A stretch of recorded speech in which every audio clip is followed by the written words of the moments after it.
Hasto Kristianto kembali diperiksa oleh KPK terkait hilangnya Harun Masiku sejak 2020 lalu. Dalam pemeriksaan ini, KPK juga menyita barang pribadi Hasto, seperti buku catatan dan juga ponsel. Apa perkembangan terbaru terkait hal ini? Sebesar apa peran Hasto dalam hilangnya Harun Masiku? Adakah titik terang lokasi Harun Masiku berada? Simak pembahasannya dalam editorial review. Beralih ke Detik Bali, kita akan membahas soal terbakarnya gudang LPG. Bersama Indonesia Detik ini, simak laporan selengkapnya. Sedangkan sore ini bersama Sunset Talk, kita akan memprediksi bagaimana permainan Indonesia versus Filipina nanti malam. Bersama Detik Sport, ikuti diskusinya. Ikuti terus ulasan mendalam serta berita-berita hangat Detikcom lainnya hanya di Detik Sore. Jangan lewatkan untuk mengikuti analisis pergerakan pasar saham jelang penutupan IHSG di awal acara bersama analis investasiku. Inilah Detik Sore, edisi 11 Juni 2024. Detik Sore, gak cuma hore-hore.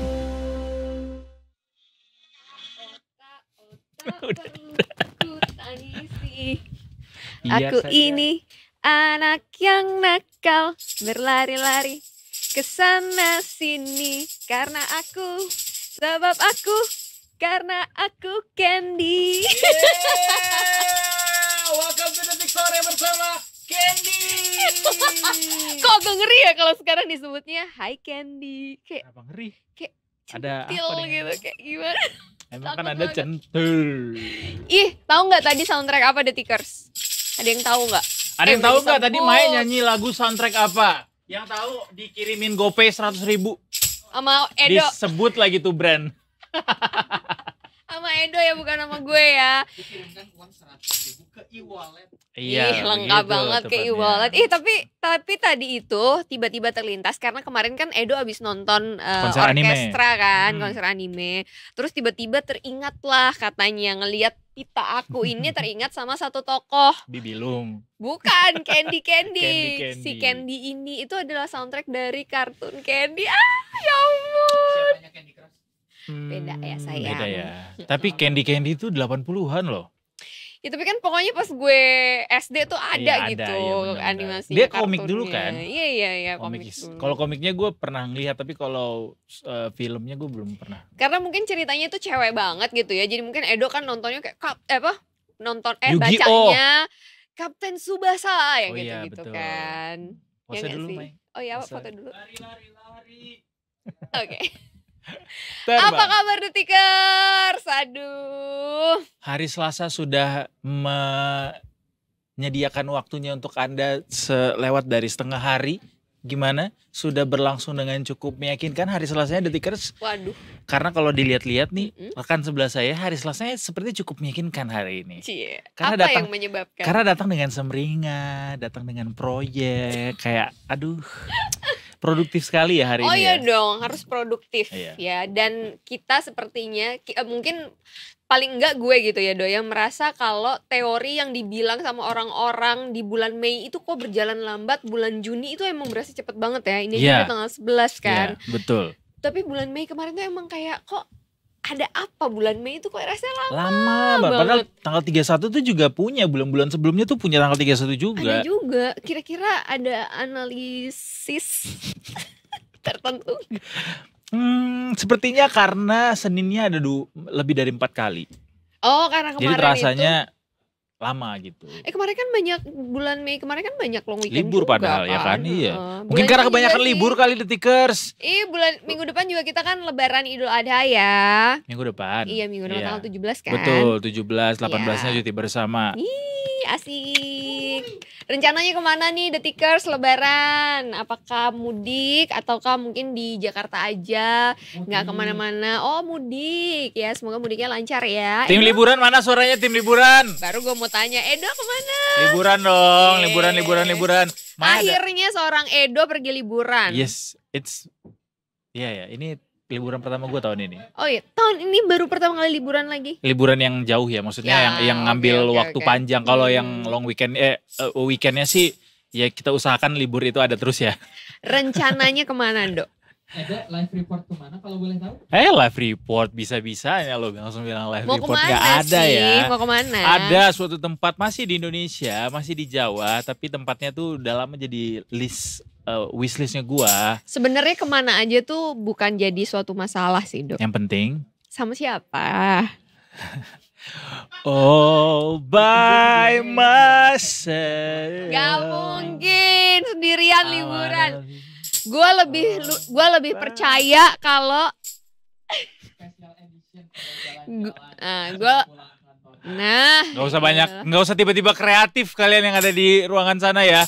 Giliran gak ada yang jalan-jalan, gak ada usulan bikin program kayak gitu. Tapi gue kemarin sempat menawarkan loh, gue lagi di sini kalau gue live report gimana? Itu salah Mae. Nggak Jangan usah, pernah gitu. menawarkan seperti itu. Karena mereka akan ngelunjak. Enggak, yang mereka lain-lain bilang juga milih. enggak katanya enggak. Lihat ya, nggak usah. sebentar lagi Anda akan diminta untuk live nanti. Itu kan titipan buat Edo bukan iya. buat gue. Selamat menikmati ya, Dok. Ya, semoga kita semua menikmati ya apapun rencana yang kita rencanakan nanti di akhir pekan yang cukup panjang nanti. Inilah akhir pekan terakhir anyway untuk tahun ini yang cukup panjang. Jadi ya live your life to the fullest lah, tapi dengan bijaksana. Tentunya. Pastinya. Ini ada yang menikmati juga nih rencana akan dibebaskan pajak, Dok. Siapa? UMKM, para pelaku UMKM itu katanya akan dibebaskan pajak. Enak dong. Enak banget, tapi di IKN. Oh gitu. Di IKN. Semua kayaknya ya. enak-enak ya di IKN ya, banyak insentif ya. Mau ada taksi terbang juga Betul, katanya kan. taksi terbang, tol bawah tanah. Waduh. Kayaknya- Tua banget tuh dudududunya. Apa ya? Mau dibilang imajinasi juga ya awalnya kan pasti dari inilah ya. Iya. Dari pemikiran, dari imajinasi dulu. dari bayangan Kalau dulu. misalnya bisa diwujudkan gitu kan. Ih, mantap banget. Takut banget ada yang datang. Pindah ke IKN kan manis. Manis. Jadi kalau mau nggak bayar pajak di IKN, tapi jangan ya. Ini maksudnya ini adalah Orientasinya jangan Iya, karena mau orientasinya nggak bayar jangan, pajak ya. Bener. Tapi ini Takut. pemerintah ini akan menebar insentif di IKN, guys. Jadi pekerja UMKM itu akan dibebaskan pajak. Nah, ini Kementerian Keuangan menerbitkan Peraturan Menteri Keuangan PMK nomor 28 tahun 2024 yang merinci mekanisme pemberian fasilitas perpajakan dan kepabeanan di Ibu Kota Nusantara atau di IKN ya. Melalui aturan ini, para pengusaha hingga masyarakat yang bekerja di IKN nanti akan diberi sejumlah insentif pajak. Jadi ada aturan turunannya nih. Kemudian juga ada penyuluh pajak ahli muda Direktorat Jenderal Pajak Rumadi menjelaskan dalam aturan tersebut ada berbagai jenis insentif pajak dan pabean yang bisa diterima para pengusaha dan juga pekerja. Yang pertama ada pembebasan atau pengurangan pajak. Dan untuk perusahaan yang berinvestasi di IKN selama 30 tahun. Oh, kalau misalnya perusahaan mau berinvestasi selama 30 tahun juga ada tuh insentifnya. Ada juga nih pembebasan bea masuk atau impor untuk perusahaan-perusahaan yang ikut menanamkan modalnya di IKN. Tapi itu belum ada detailnya ya. Kemudian juga ada pemberian insentif berupa tax holiday untuk lembaga jasa keuangan yang berlokasi di Financial Center IKN selama 25 tahun. Nah, itu juga belum ada rinciannya tax holiday akan seperti apa dan dalam kurun waktu tersebut ya. Terus juga ada insentif pajak untuk pelaku usaha yang memberikan sumbangan untuk pembangunan fasilitas sosial atau umum di UKN berupa deduction atau pengurangan pajak hingga 200% dari biaya yang dikeluarkan. Artinya besaran pajak para pengusaha ini akan dikurangi 200% lah dari sumbangan yang dikeluarkan. Tapi masih ada lagi nih detikers aku bacain ya. Jadi ada juga insentif untuk masyarakat yang bekerja di IKN berupa pembebasan pajak. Sebab pajak penghasilan para pekerja di IKN akan ditanggung oleh pemerintah. Wih, ada banyak banget nih insentifnya. Enak ya, tapi ini jadi salah satu stimulus untuk biar lebih banyak mendorong ekonomi di IKN nanti ya. Betul, karena ada persyaratannya waktu tadi ya, ada yang 25 tahun, ada yang 30 tahun juga gitu. Tapi hati-hati juga buat para UMKM Indonesia. Selain dikasih insentif kalau misalnya nanti beroperasi di IKN, ada bahaya juga yang mengintai, Mae. Apa itu?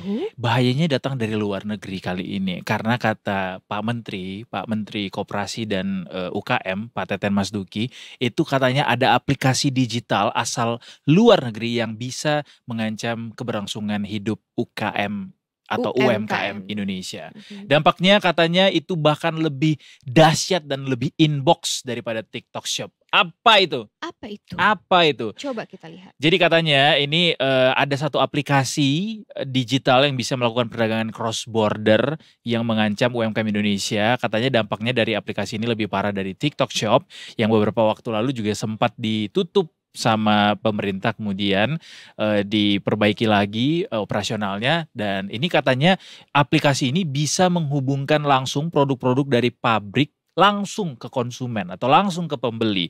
Jadi langsung ya to end user gitu, end to end. Hal inilah yang bisa mematikan pelaku UMKM kata Pak Teten, karena nggak akan ada lagi reseller, afiliator, dan juga pihak ketiga yang bisa terlibat dalam rantai pasok produk ini akhirnya. Dan kata Pak Teten kemudian dia membongkar identitas aplikasi dari luar negeri ini, katanya aplikasi ini disebutnya bernama Temu. TEMU. Temu. Teten menjelaskan bahwa aplikasi ini berasal dari China dan sudah masuk ke total 58 negara. Menurut Teten, aplikasi Temu berpotensi berbahaya sebab terhubung langsung dengan 80 pabrik di China. Katanya aplikasi ini lebih bahaya dari TikTok Shop. Temu, oke, OTW install. Jangan dong. Oh, jangan dong ya. Langsung gue jangan dong. Emang udah boleh masuk ke Indonesia? Nggak tahu, harusnya sih diblokir ya, karena kan nggak boleh. Oh, ini memang nggak boleh ya aplikasi Temu ini ya. Tapi nanti pada kepo lagi nyari-nyari. Coba Temu cek apa ya, sih kalau ada gitu. kan kita bisa lapor juga. Pak, ini udah masuk Indonesia ternyata, Pak. Ada. Taunya ada, bisa di download lagi. Ada. Temu, shop like a billionaire. Oh wow.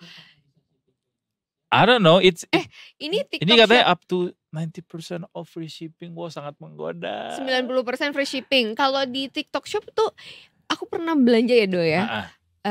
Dia tuh ngasih, emang ada promo dari aplikasinya, ada promo juga dari penjualnya atau tokonya, dari sellernya kan. Oke. Jadi kita tuh bisa dapat double promo, Double double insentif diskon ya, gitu ya. loh. Kita misalnya dapat diskon dari sellernya, terus dapat free ongkir dari si TikTok penyedianya, Shopnya, providernya. dari providernya.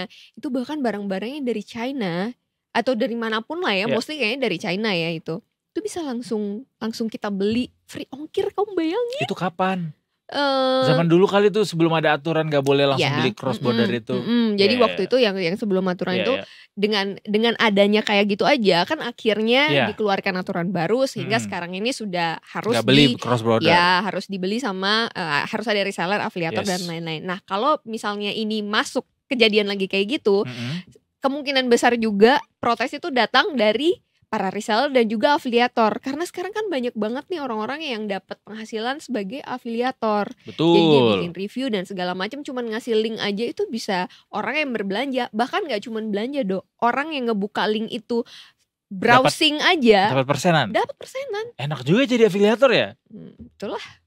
Itulah Pengen jadinya, kan kita punya kekuatan ya untuk bisa mengajak orang. influencer Iya. Anda ya. Aduh, takut banget kalau Edo udah bilang gini nih. Ih, bukan lagi. Ini Anda maksudnya. enggak. Aku nggak masuk kelompok yang daftar bareng-bareng itu. Kau kan udah Oh cabut. enggak ya, belum Enggak. ya. Detikers, pokoknya jangan ya beli cross border itu, karena itu mematikan UMKM kita. Jadi kalau mau beli ya yang udah reseller dulu ke sini Iya. gitu. Tapi kalau murah gimana, Kak? Semua Itu- kembali lagi kepada niat Anda. Hati nurani Hati Anda nurani ya, Anda. silahkan. Tapi kalau memang dari negara sendiri sudah ada aturannya kan sebenarnya bisa jadi jatuhnya lebih safe ya, kayak TikTok Shop sekarang kan, Betul. melindungi pelanggan. Oke, nah kalau yang melindungi masyarakat di jalanan, lalu lintas jalanan, ada Brigadir Ovelia. Wow, yang sudah keren bergabung bersama sekali kita. melindungi jalanan dan juga masyarakat yang ada di Mana street. aja? Di street gitu. Brigadir Ovelia, how are you? It's been a while. Halo. Halo Edo dan Wow. Mae. Kita Wah. salah, Mae. She's not on the street. Brigadir Ovelia. Ada di dalam ruangan kali Lagi ini. di mana itu Brigadir Ovelia? Sekarang lagi ada di kantor. Kebetulan di kantor itu ada studio Oh Jadi gitu. kita main dari studio sekarang. Kalau di kantor lebih kalem ya ngomongnya ya. Padahal iya kita lagi ada di sini Edo dan Mai gitu ya biasanya. Enggak, kalau di jalanan kan itu suaranya bersaing Oh dengan suara betul. kendaraan Betul, kan. betul, Iya betul, kan betul. Brigadir Ovel kan gitu Setuju kan. Mai, betul sekali. Cari Langsung setuju pembenaran ya. lagi. Brigadir Ovelia apa kabar? Kemarin kita kangen loh nggak ada NTMC laporan ke Edo kita. yang kangen loh. The Tickers. Oh, The Tickers apa Edo? Ya, saya kan bagian dari The Tickers, Cie. Brigadir Ovelia. Lagi Oke, siapin lah studio kalau ya. begitu. Iya. Apa katanya? Oke deh kalau begitu. Oke deh. Oke, Brigadir Ovelia, jadi ini akan melaporkan melalui pantauan CCTV ya tampaknya ya. Betul sekali, kalau biasanya saya itu live langsung di TKP, saat ini saya live dari studio dan ada beberapa titik, nggak hanya satu titik yang akan saya laporkan. Wih keren, berarti semua titik di Jakarta dilaporkan saat ini ya. Nggak semuanya sih, Bahkan panjang ya. tidak hanya di ibu kota Jakarta loh. Ih Wih. keren. Nitip boleh nggak titipin depan rumah saya juga dipantau? Berarti kita harus taruh CCTV di situ. Iya ya. Ya udah terserah Brigadir Ovelia deh mau yang mana yang dilaporin, kita mah terima aja. Silakan laporannya Brigadir Ovelia. Silahkan. Oke, baik, terima kasih Edo dan Maya di studio dan juga The Ticker. Saat ini kita akan langsung saja melihat pantauan arus lalu lintas melalui CCTV NTMC Korlantas Polri secara live. Langsung dari pantauan yang pertama yaitu dari kawasan DPR MPR. Di mana kondisi arus lalu lintas terlihat dari CCTV kami bahwa dari arah Slipi yang akan mengarah ke Gatot Subroto nampaknya masih kondusif, normal, dan lancar. Kecepatan kendaraan pun sendiri di kawasan ini masih ditempuh dengan kecepatan normal kurang lebih rata-rata 50 hingga 60 km per jam. Terlihat juga untuk arah sebaliknya. Dan terlihat pun di tol dalam kota di mana dari arah Semanggi yang akan mengarah ke Tomang nampak terlihat adanya keramaian namun belum terlihat adanya kepadatan yang signifikan. Bagi para pengendara tetap waspada, tentunya selalu menjaga jarak aman kendaraan Anda. Dan dari DPR MPR kita beralih menuju ke Jawa Barat, tepatnya di kawasan Pospol Cisarua Bogor, Jawa Barat. Kondisi arus lalu lintas di kawasan ini didominasi oleh kendaraan pribadi, baik itu plat B Jakarta maupun luar Jakarta. Dan di kawasan ini juga sudah terlihat adanya peningkatan volume kendaraan sehingga kecepatan kendaraan di kawasan ini hanya berkisar kurang lebih rata-rata 10 hingga 15 km per jam, di mana dari arah puncak yang akan mengarah ke arah Jakarta atau Ciawi.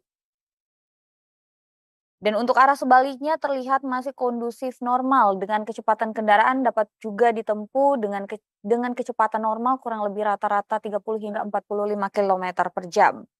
Mari senantiasa antisipasi kendaraan umum pemirsa yang menaik turunkan penumpang tidak pada tempatnya tentunya mengganggu arus lalu lintas di kawasan ini.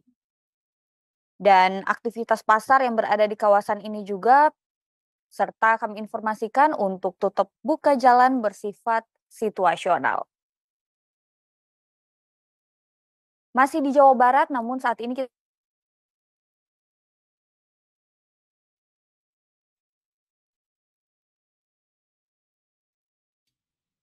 Baiklah, Brigadir Ovelia sepertinya saat ini sedang terpaku menatap layar. Kita biarkan Brigadir Ovelia menikmati layar yang terpaku ya. Apa dia yang terpaku di Atau layar? Brigadir Ovelia yang Oh, terpaku. ada lagi katanya, ada lagi, Oke, ada lagi. saat ini lanjut. sudah mencair kembali. Iya. dan dihimbau bagi para pengendara agar selalu mematuhi marka jalan serta tetap pada jalur yang benar, tentunya untuk keselamatan diri Anda pribadi juga pengendara yang lainnya. Dari Jawa Barat, pantauan CCTV kita yang terakhir yaitu langsung dari Jalan Malioboro, Yogyakarta.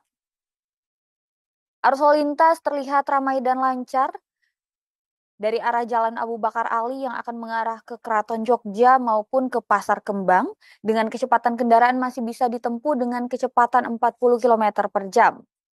Harap berhati-hati ramainya aktivitas masyarakat di kawasan ini The Tickers dan tetap waspada banyaknya kendaraan tradisional yang berlalu lalang di kawasan ini. Detikers, mari kita selalu utamakan keselamatan, bukan kecepatan. Demikian informasi arus lalu lintas yang dapat saya laporkan terkait kondisi arus lalu lintas terkini. Dan untuk selanjutnya Anda bisa menghubungi call center kami di 1-500-669 melalui SMS center kami juga di 9119. Demikian Brigadir Ovelia melaporkan langsung. Salam presisi, kembali ke Edo dan Mae di studio. Silakan Edo, Mae. Ih, keren banget. Salam 4 presisi, lokasi langsung keren. dilaporin loh secara real time. Wih, dan juga akurat pastinya ya, karena dipantau langsung Betul. gitu dari studio. Thank God for the technology ya. Berarti ini nanti ke depan juga akan seperti ini. Kita akan laporannya via CCTV berarti Brigadir Ovelia. Maybe sesuai request Sesuai request dari ya. tim Detikers. Oke. Baiklah Brigadir Ini Ovelia. lagi uji coba mungkin. Lagi Oke. uji coba juga bisa jadi ya. Tapi Iya. nggak apa-apa, gini juga oke kok. Ini Tapi juga oke dimanapun kok, juga oke iya di mana sebenarnya. aja juga oke sih. Kalau di studio kayaknya jadi lebih elegan gitu Iya, ya. dan efektif gitu. Dan Karena jadi bisa efektif. banyak tempat juga pada akhirnya kita tahu. Bisa request lokasinya. tempat juga Banyak kita yang Bisa kayaknya ya. request. Bener-bener. Request ya. Betul, betul. Kalau besok bisa masih dari CCTV lagi, saya request dari Kota Pekanbaru. Boleh. Boleh satu. Nanti Maya ada titipan? Mau ditaruh itu CCTV dulu di depan rumah lu dong. Gak apa-apa, taruh aja biar saya bisa lihat ibu saya lagi ngapain. Lagi nyapu di depan gitu ya. Iya. Guys, ada challenge dari Detik Pagi. Mari kita mau di play sekarang. Apa itu? Oh, nanti- Challenge buat siapa? Challenge-nya buat siapa? Oh, kirain buat Brigadir Ovelia. Yaudah Brigadir Ovelia kita ucapin makasih dulu deh kalau gitu. Takut nanti kepanasan di depan CCTV. Terima kasih Brigadir Ovelia Terima untuk kasih Edo dan Mae. laporannya. Terima kasih banyak Brigadir Ovelia. Selamat bertugas kembali. Bye-bye. Duh, berbeda ya. Looknya Berbeda. ya, sangat Jadi, berbeda. Lebih kalem. Lebih elegan. Terus juga lebih tebal juga. kantongnya. Bukan suaranya. Oh. Ya nggak apa-apa namanya cewek kalau pakai makeup agak tebel kan tergantung kebutuhannya dong. Gak apa-apa ya, gak apa-apa. Gak apa-apa. Bagus. Kan tadi gue bilang tebal suaranya. Karena lebih Ya, enak gue bilang didengar. make up. Oh lo bilang make up. Ya gak apa-apa. Gak apa-apa. Gue belain lu. Yuk kita play ya nih tantangannya. Sebel. Ya udah, Bentar lagi mana? tapi udah ada Apa sentimen. Tantangan apa? Tantangan apa Ya sih? udah apa tantangannya? Sok monggo. 1, 2, 3 play. Mae, kita tantang lo buat main hula hoop. Ya, ada 9 angkur jangan diem-diem aja ikutan. Iya.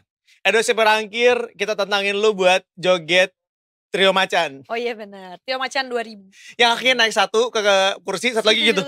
Iya, Gitu. benar. Ya. Sorry banget. That's not. Apa? Mohon It's maaf not tadi us. buat saya apa? Main hula hoop. Hula hoop, Mae. Hula hoop doang kalian tantang. Oh kasih paham, Mae.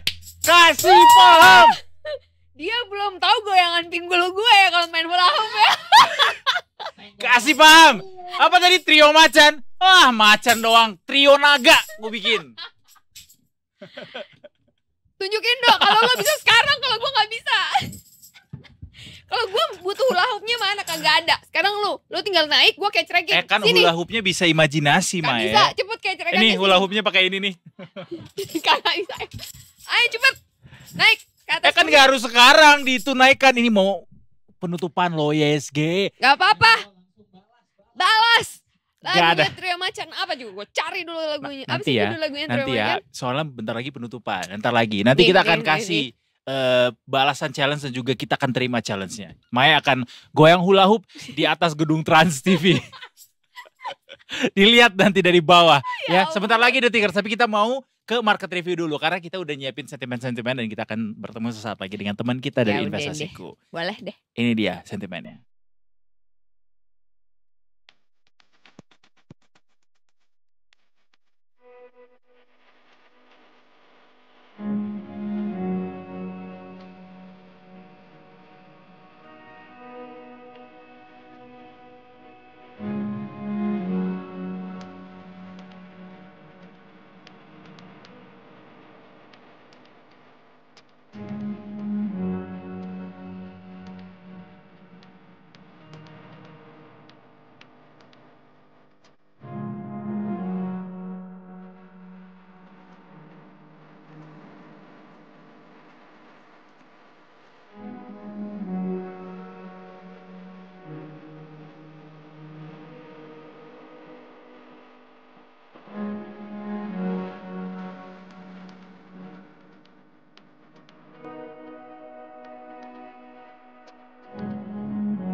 apa ya tepuk tangan? Gak apa-apa, Saya mau baru tepuk tangan aja, mau meriah. biar meriah. Oh, oke.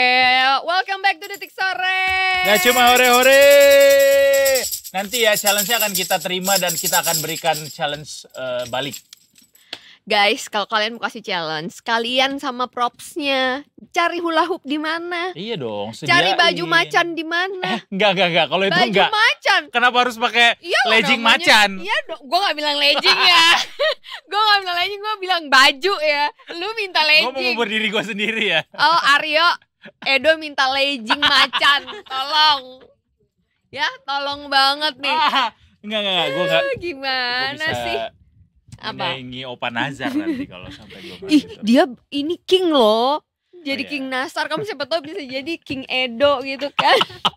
Ah, Kalau dia tuh naik ke atas itu tiang-tiang di panggung itu tahu kan kalau dia konser kan. iya tahu. Gue pernah nonton. Kalau kamu naik sampai atapnya, Dok. Aduh, bisa sih, tergantung Request ya.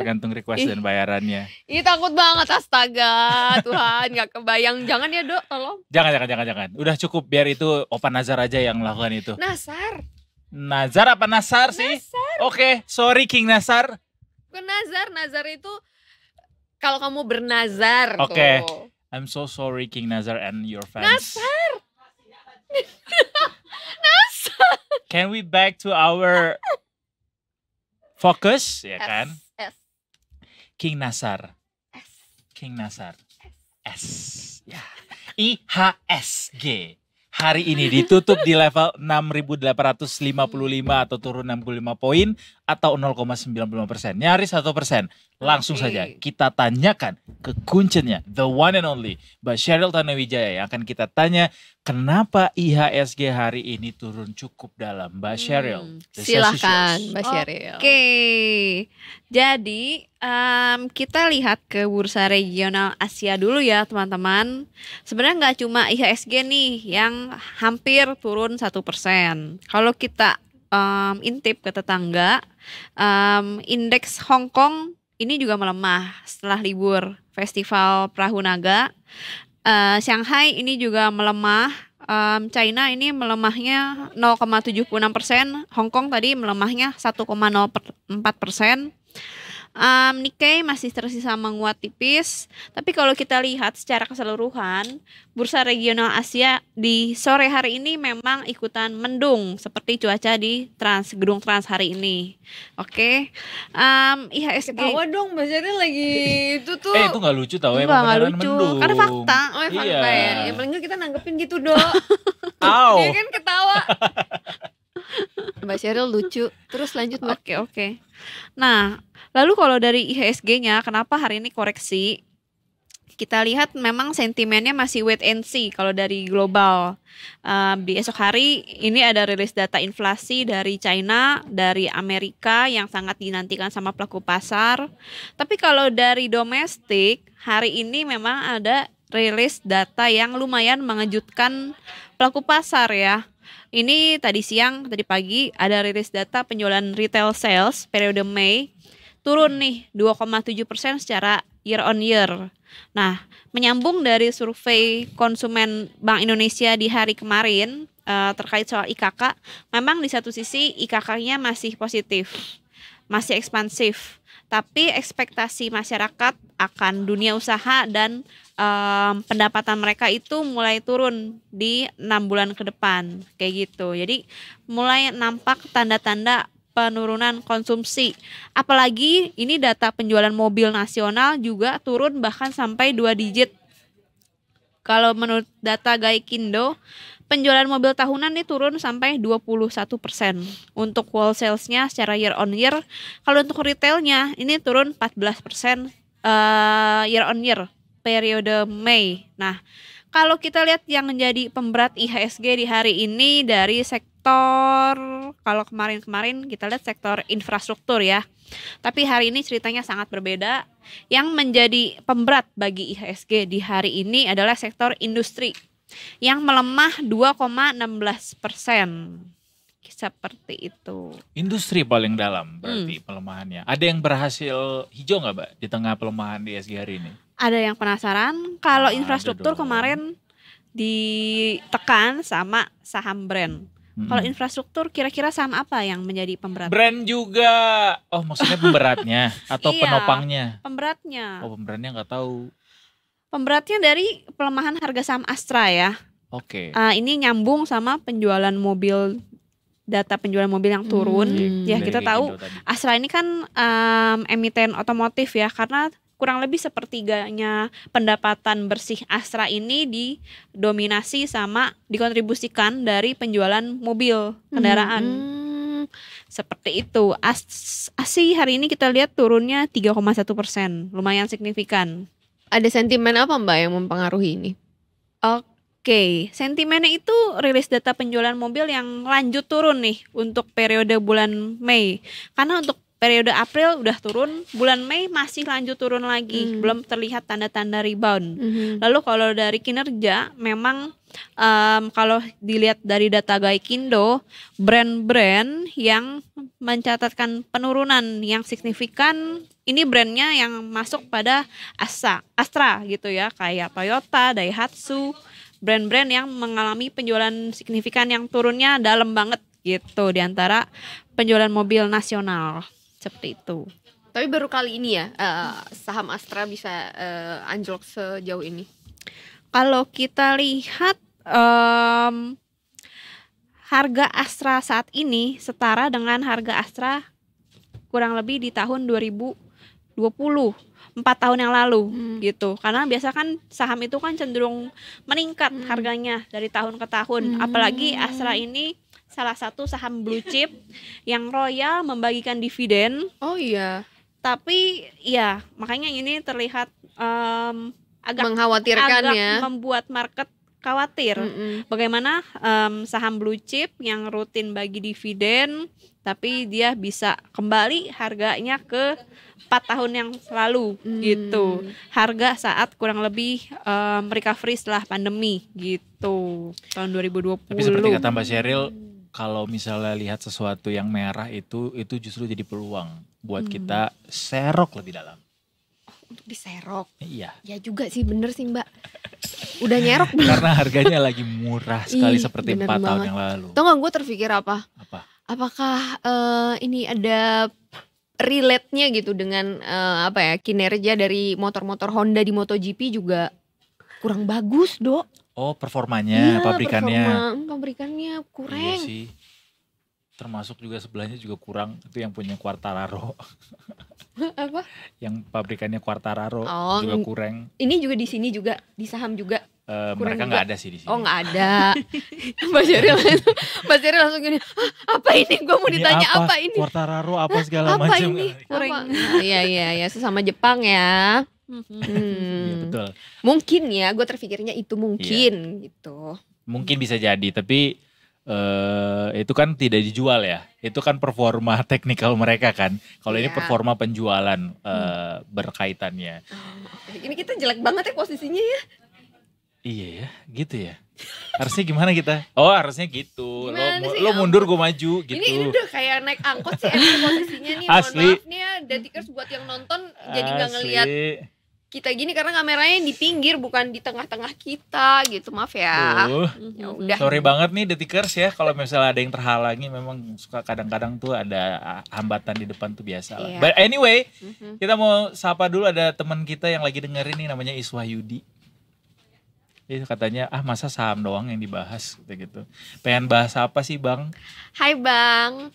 Gue cuma bilang, kok gue mendengar suara gue sendiri kayak, Emang gak salah challenge disuruh goyang hula hoop tuh dikasih ke Maya tuh gak salah. Yang salah tuh yang ke gua, kenapa trio macan. Halo Republik Indonesia. Kita balik lagi ke Mbak Sheryl ya. Mbak Sheryl, hari ini kan turunnya makin dalam lagi ISG, kembali dalam lagi. Kira-kira ketika besok dibuka perdagangan, akankah ada rebound? Kemarin kan sempat ada rebound tapi kecil, nah ternyata turunnya makin dalam lagi nih. Kalau kita lihat sih untuk agenda ekonomi besok nggak ada. Tapi besok di saat bursa perdagangan Indonesia ada rilis data inflasi China gitu. Jadi semoga datanya bagus, menunjukkan pemberlanjutan pemulihan ekonomi China, jangan deflasi lagi seperti beberapa waktu lalu, harusnya IHSG-nya bisa rebound ya, meskipun masih dibayangi koreksi juga karena marketnya masih belum bisa terlalu optimis atau belum bisa berani terlalu banyak untuk melakukan pembelian karena masih terbebani sama The Fed di Kamis subuh nanti, FOMC The Fed. Oh, gitu. FOMC Kamis subuh ya? Iya, Kamis subuh untuk WIB gitu.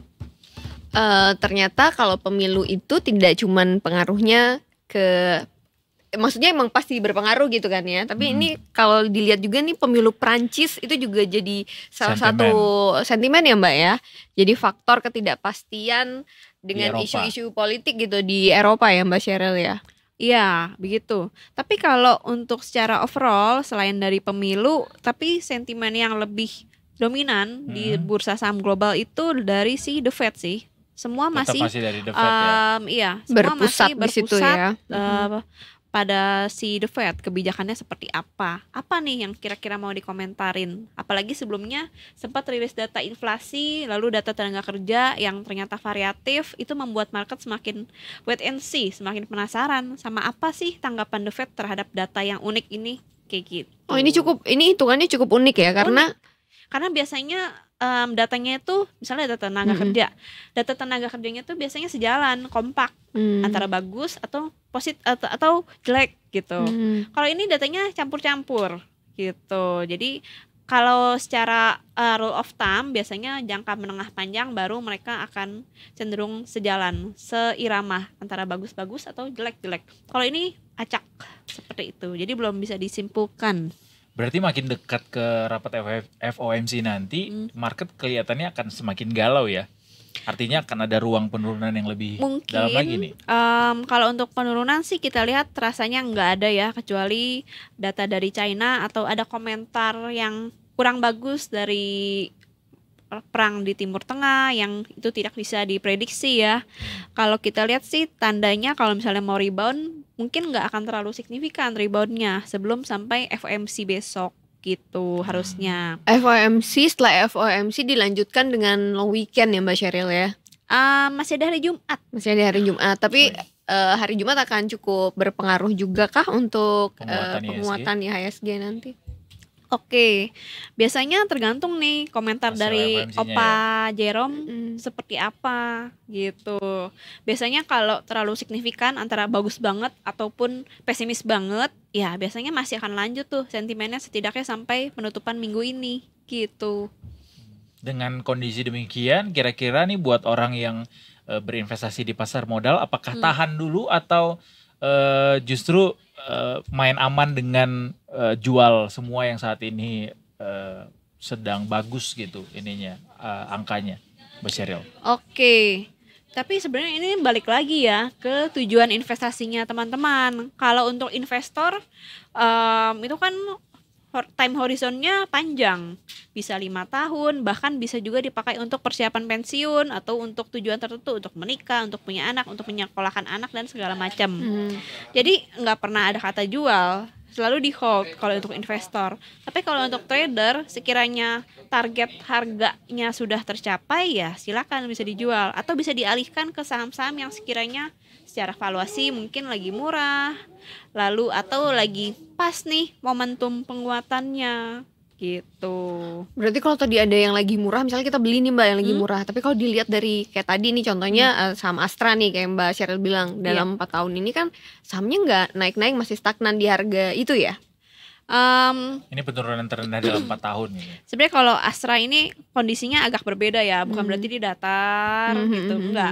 Sebenarnya dia udah sempat naik ya dari 2020 dia kan sempat turun ke level sekarang, tapi sebenarnya dia udah naik dalam beberapa tahun setelah 2021, 2022, 2023 tuh dia cenderung naik dalam jangka menengah panjang.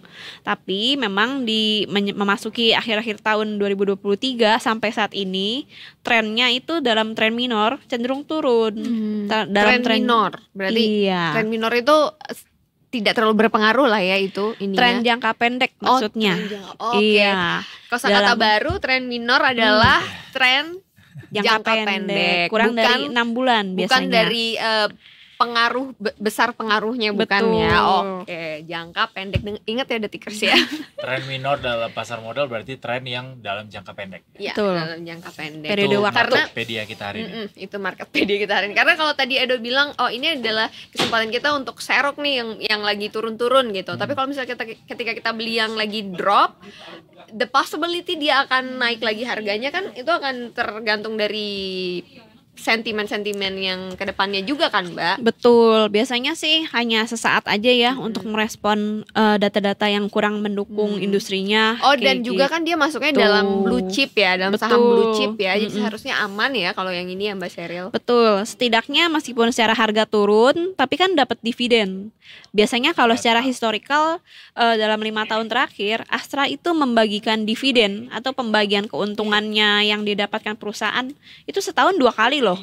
Setahun 2 kali bagi dividennya. Iya. Dan berapa persen dari laba biasanya? Nah itu dia agak random ya, tapi Astra ini lumayan yang cukup besar lah, kurang lebih di atas bunga deposito ya, di atas 5%. Wah menarik untuk dikoleksi sahamnya kalau gitu ya. Cus beli Cus daripada nabung di Tapera. tetep dia tiap hari ngomongnya pasti. Kita suarakan sampai batal beneran. But anyway, udah 16.17 artinya kita harus berpisah dengan Mbak Sheryl hari ini. Oh, sad. It's quite short ya, tapi Enggak short apanya Mbak Sheryl, dari tadi gue datang jam 2 udah ada loh di sini. on air-nya maksudnya. Kita saatnya memberikan challenge ke Mbak Sheryl. Ups. Silakan disampaikan Nyanyi challenge-nya. lagunya Tau Mingse. Mbak Siapa Sheryl ya Tau untuk Mingse? menutup. Padahal mah dulu zamannya rental kaset tuh, kaset gak tuh? VCD. Rental VCD tuh pasti juga ngelakuin nih Mbak Sheryl nih. Tuh, bener kan? Enggak, Oh, aku malah. minjem punya teman. Oh, iya. Aku Oh nggak tahu berarti. Tahu berarti, Tahu. ketahuan kan? tahu. Jadi gimana lagu? Tapi Coba. aku nggak tahu lagunya, Coba tahu sebutkan orangnya aja. nama 4 personil FC. Jeriansa. Maksa tapi oke. Nyambung lagi. Iya. Tahu nggak Mbak? Aduh. Ingat gak? Aku tahu muka-mukanya tapi nggak inget nama-namanya. Itu Oh. udah Kalau nama ceweknya inget gak? 20 tahun yang lalu Oh, nggak nama sih? pemeran di filmnya ceweknya tahu nggak? Nama Tahu, tokohnya? Sancai. Wah, Sancai. Ini Sancai nih. Jujur Mbak Sheryl dulu ini ya Apa? pemeran pengganti. Enggak. Oh, enggak. Masih Soalnya di bawah mirip ya? umur waktu itu. Oh, masih di bawah umur ya. Kalian ampun. juga kan harusnya Oh iya. Saya masih zigot waktu itu di rilis. Saya zigot. masih direncanakan kayaknya. Oh iya percaya. Bisa kok dipercaya. Ya udah deh kalau gitu daripada gue semakin tertekan di sini. Ya Detikers. Terima kasih Mbak Sheryl. Terima kasih Mbak Sheryl. Sama-sama. Untuk waktunya, besok kita akan ulik-ulik lagi ya, seperti apa atau apa aja besok yang bisa kita pantau dari pergerakan pasar saham. Tentunya. Soalnya makin dekat rapat FOMC. Masih Betul. makin goyang. Masih makin deg-degannya tuh masih ada. Gue goyangnya gitu. di sini aja. Jangan kemana-mana Detikers. Mau goyang itu Abis ya. ini kita Trio masih macan punya ya. editorial review bareng Detik News. Kita akan bahas di manakah sebenarnya posisi seorang. Enggak, nanti kita bahas bersama Detik News sesaat lagi. Cuma di Detik Sore. Gak cuma. Ore.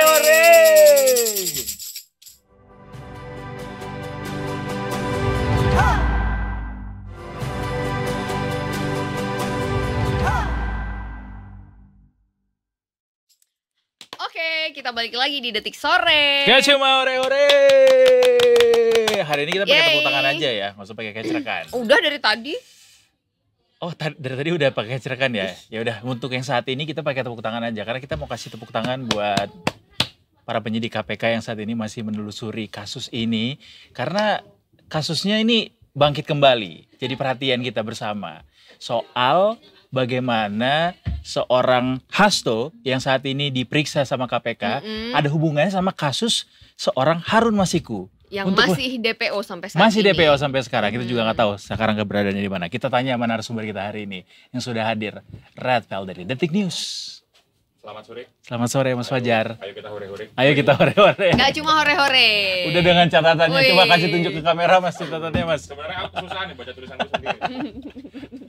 Ada resep-resep di situ. Karena ini ya biar akurat ya Mas ya. Oh iya mic-nya Oh iya, ketinggalan. mic-nya. Mic Kita sini udah. kita nih Oh, kayak udah naik gitu. angkot sih. Nah, iya, Nah, agak gitu. serong. Nah, Oke. Mas Fajar, please enlighten us. Ini kasus Hasto dan Harun Masiku ini sebenarnya relasinya apa sih Mas? Keterkaitannya, Keterkaitan ya. antara dua tokoh ini Baik. disebut dan apa yang sedang diperiksa KPK terkait pemeriksaan Hasto saat ini? Baik, ini yang jelas ini berat nih, kasusnya berat buat KPK karena sudah 4 tahun kasus ini tidak bisa dituntaskan. Memang perkara ini sudah diusut, sudah ada 3 terpidana, tapi ada 1 tersangka terakhir yang statusnya buron.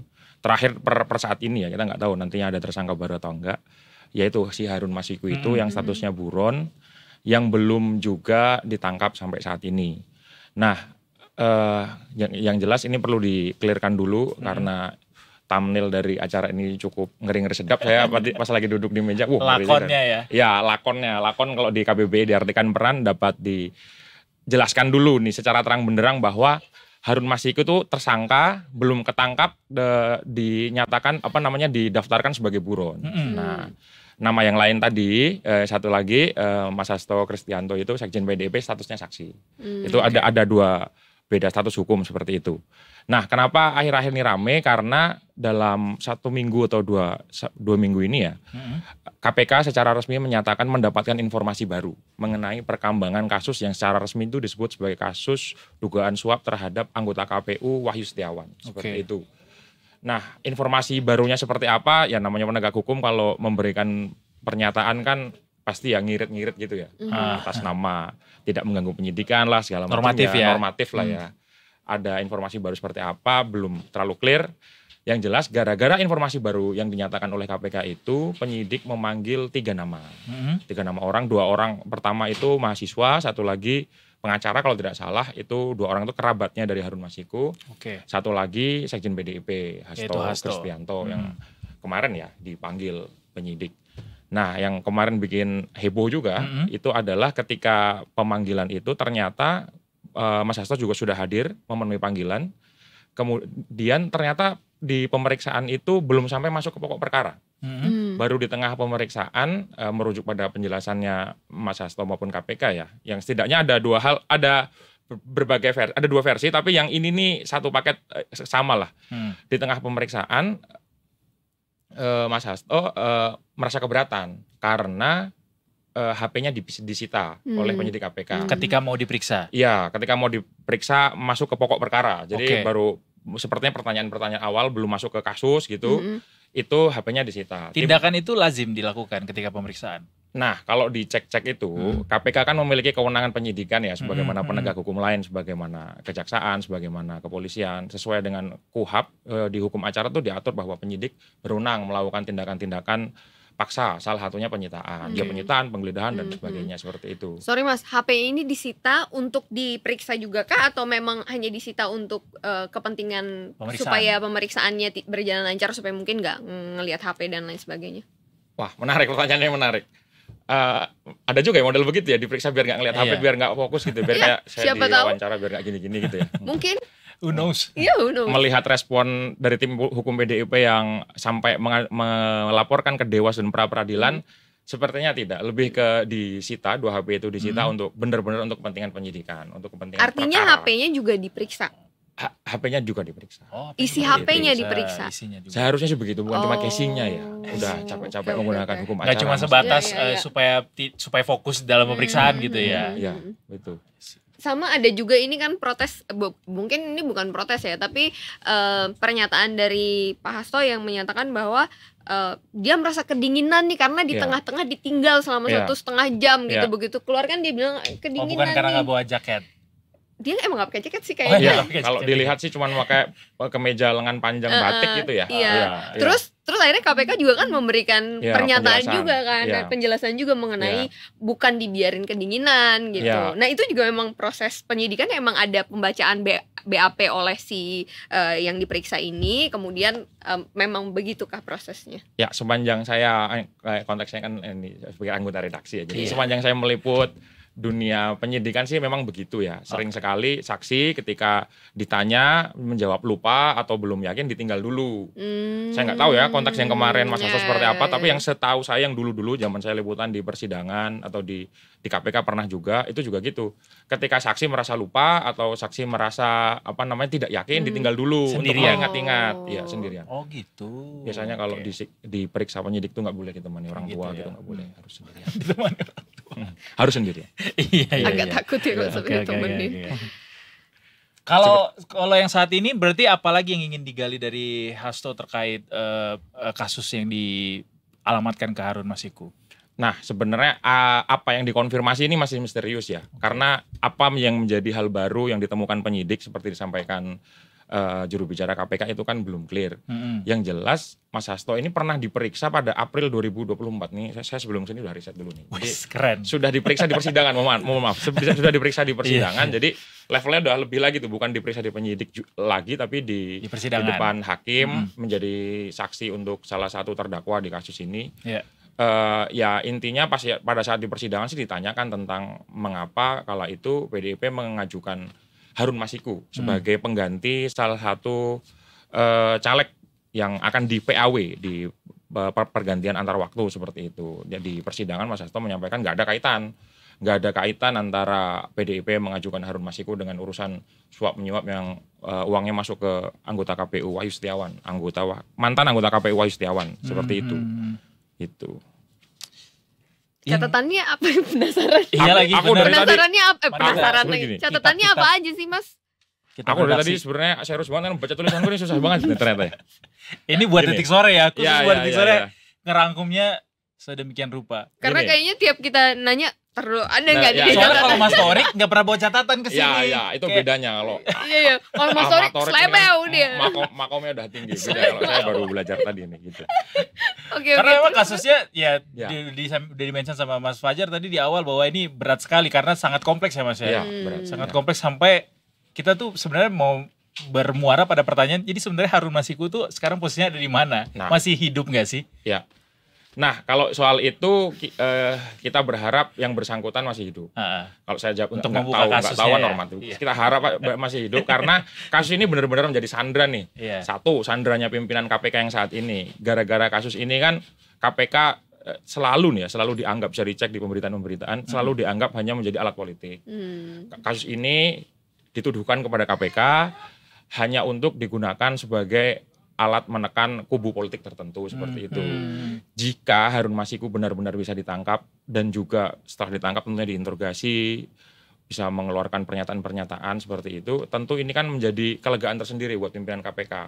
Apalagi pimpinan KPK periode ini diterpa cukup banyak masalah ya. Iya, iya. Ada yang kasus gratifikasi mau diperiksa Dewas KPK mundur duluan, ada yang menjadi tersangka pemerasan, ada kasus rutan, Ya. pungli rutan, ada lagi pimpinan KPK perang terbuka dengan Dewas, melaporkan Dewas ke Barreskrim dan sebagainya.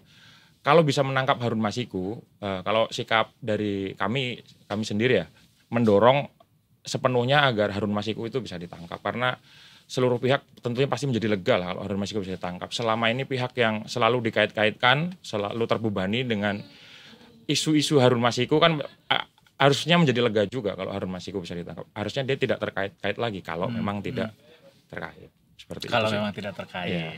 Kalau terkait ya sudah, penegakan hukum harus dilakukan. Iya, iya, iya. Ini Gitu. kemarin proses hukumnya jadi terhenti itu karena memang tidak ada nggak ada informasi lanjut gitu ya tentang keberadaannya ya. Betul. Makanya jadinya kayak dan jadi pertanyaan juga atau spekulasi di masyarakat, kenapa kasus ini selalu muncul ketika tahun politik gitu. Ya itu yang juga menjadi keresahannya dari tim hukum PDIP ya kemarin menyampaikan hal seperti itu ya.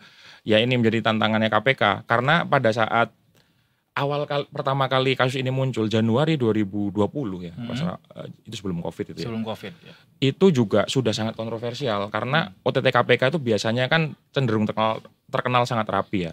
Ini ada satu tersangka kunci, pelaku kunci, lolosnya ke luar negeri gitu. Saat itu sampai Komisi 3 DPR menggelar rapat menyoroti kementerian yang mengurusi perlintasan lah. Ya Kemenkumham kan. Pas ada situ arsipnya cukup banyak ya. itu menyoroti kok bisa Harun Masiku lolos padahal sedang ada operasi OTT gitu. Apakah ada apa di belakangnya seperti itu. Dari awal itu Januari 2024 sudah cukup ramai, makin ke sini ya apa nih, keanehan-keanehannya masih belum bisa dicarikan solusinya lah seperti itu. Tumpang tindih jadinya. Tumpang tindih, betul. Gitu. Kalau boleh diceritakan kembali Mas, mungkin ada detikers yang lupa gitu, kasus apa sih sebenarnya yang dilakukan sama Harun Masiku gitu, mungkin biar di remind lagi ke kita, biar nyambung nih dengan judul kita lakon tadi. Iya. Secara garis besar aja kali ya, biar nggak terlalu rumit. Untung sudah ada putusannya jadi udah ingkrah nih. Jadi ada anggota legislatif dari PDIP itu yang meninggal dunia sebelum hari pemilihan. Namun nama anggota tersebut masih ada di daftar pemilih. Setelah hari pemilihan, mau nggak mau nama anggota tersebut harus diganti. Nama anggota tersebut Pak Kimas itu, saya lupa namanya. Habis itu dia diganti kan. Nah, dalam proses penggantian ini ada beda pandangan antara PDIP selaku partai dengan putusan Mahkamah Agung itu. Nah, karena ada proses beda pandangan itu, nah terjadilah kong kali kong seperti itu. Harun Masiku melalui orangnya, kalau nggak salah namanya Saiful Bahri ya, Saiful Bahri itu melakukan penyuapan terhadap komisioner KPU seperti itu. Tuduhan itulah, penyuapan itulah yang akhirnya jadi tuduhan. Iya, ini sudah terbukti di pengadilan seperti itu ya. Karena dalam proses itu ada urusan administratif atau hal lain di luar administrasi dengan PDIP, dalam hal ini sekjennya. Nah, di situlah Mas Hasto akhirnya diperiksa sebagai saksi. I see. Seperti itu, memang rumit. Cukup rumit, berat, dan mengingat masa lalu lagi tuh dengan cerita-cerita yang juga sudah rumit duluan memang agak berat sih. Dengan kenangannya. Semoga bisa segera tertangkap. Semoga segera tertangkap Semoga supaya ada clear semuanya. ya. Sebelum pimpinan KPK berganti lah. Karena pimpinan KPK berganti Desember 2024, beberapa bulan lagi. Oh gitu. 5 bulan lagi lah ya. 6 bulan lagi. Relevansinya kemana Mas? Kenapa harus ditangkap sebelum pimpinan KPK berganti? Apa yang dikhawatirkan? Kalau dari sisi sudut pandang pimpinan KPK sekarang, itu membuat lega aja. Mereka sekarang kan benar-benar disorot karena dibandingkan periode-periode sebelumnya, rapor mereka terlalu merah lah, seperti itu bisa dibilang begitu. Dengan bisa menangkap Harun Masiku ini kan bisa menjadi kelegaan tersendiri, bisa menjadi prestasi lah di tengah kritik yang tajam kepada. Di tengah banyak spekulasi terhadap KPK ya. Betul. I see. Alright, berarti abis ini ketika saat ini Pak Hasto atau Mas Hasto lagi diperiksa, apalagi selanjutnya proses yang akan dilakukan oleh KPK?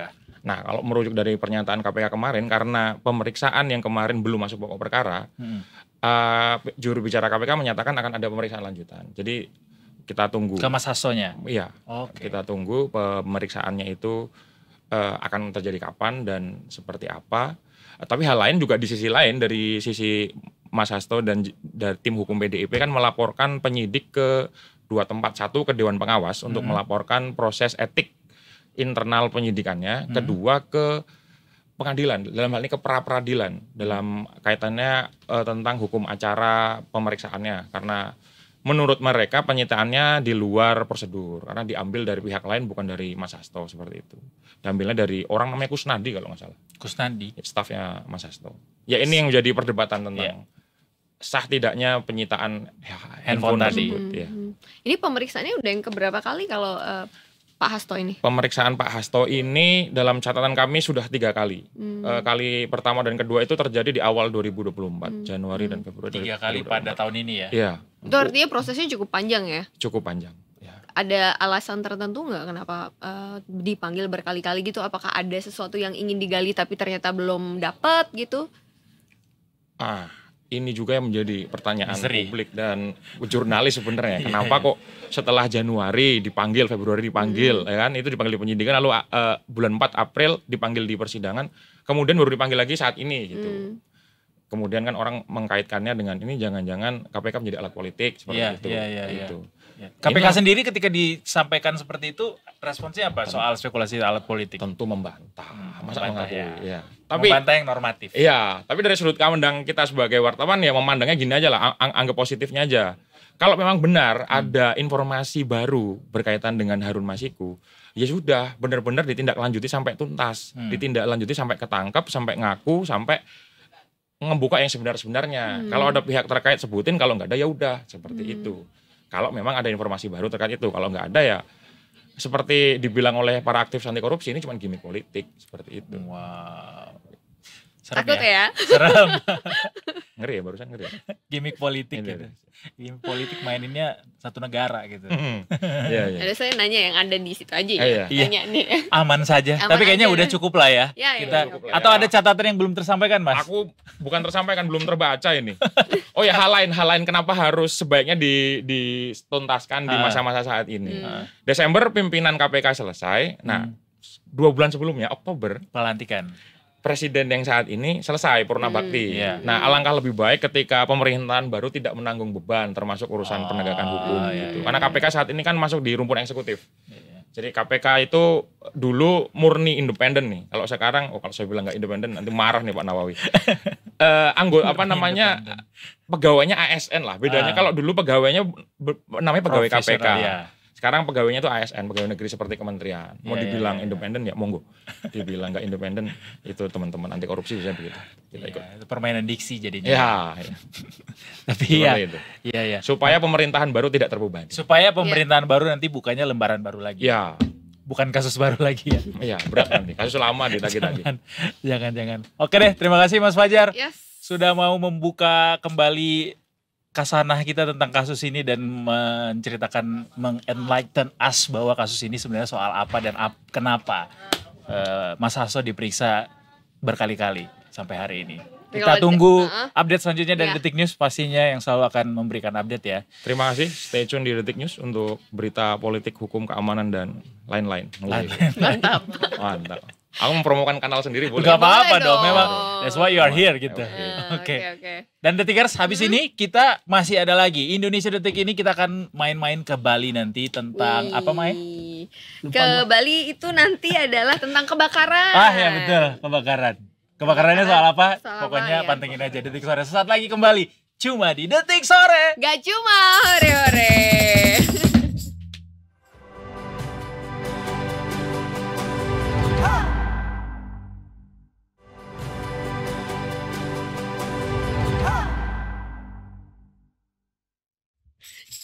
Kayak bocil lagi. Aduh, tadi harusnya kita bertiga. Oh iya, itu harusnya diturunkan ya. Mohon maaf ya. Ketahuan deh rahasia dapur kita. Thank you, Dok. Nah, gitu. Oke, kita balik lagi di Detik Sore. Gak cuma hore-hore. Seperti yang tadi sudah kita sampaikan. Kok ininya Gak apa-apa kan Nang- kita hore-hore. Oh, sesuai dengan Sesuai dengan nadanya nada ya, kita. intonasinya. Oke. Mau diulang lagi? Nggak usah, Oh, ya, lanjut oke. aja. Tadi kan udah kasih tahu kita akan bergabung dengan dari Detik Detik Bali gitu ya untuk membahas ada sebuah kejadian di Bali yaitu meledaknya atau terbakarnya nih ya LPG kan apa namanya?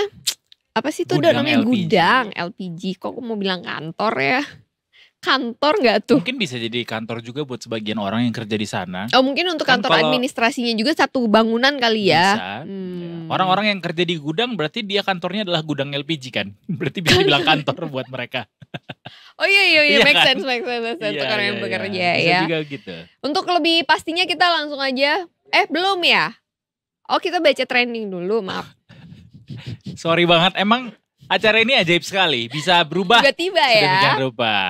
Ya, tapi nggak apa-apa karena ini juga tidak kalah menarik Detikers. Buat siapa? Buat banyak orang loh. Buat puluhan juta followersnya. Oh iya. Ya Oh ini kan? juga trending juga di detik.com Trending kan. juga di Detik.com. Oh itu berarti atensinya besar ya. Besar memang, exposure-nya Mm-mm, besar. Sangat besar. Ada kasus apa, Dok, yang besar Kasusnya ada ini? dugaan diperasnya Ria Ricis dengan ancaman foto-foto katanya bakal disebarluaskan. Ih berani banget ngancem Ria Ricis. Tahu, Berani nggak takut apa ya? banget.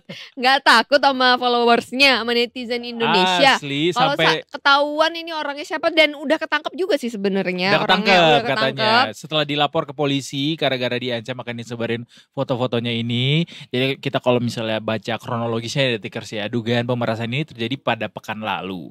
Ria Ricis diminta mentransfer uang sampai ratusan juta rupiah sekira tanggal 7 Juni yang lalu lalu.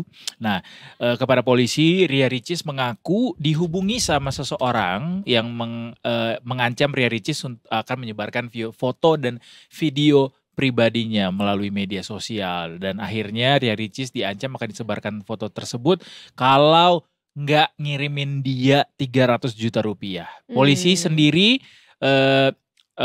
kasus ini sudah naik ke penyidikan, sudah disampaikan perkembangan terkini kasus dugaan pemerasan ini. Kasus ini sudah naik ke tahap penyidikan. Ria Ricis menjalani pemeriksaan di Polda Metro Jaya terkait laporan dugaan pengancaman dan pemerasan ini. Ria Ricis mengaku keluarga dan tim manajemennya sudah 5 hari berdiam di kantor polisi. Bukan ya, diancam sama pelaku.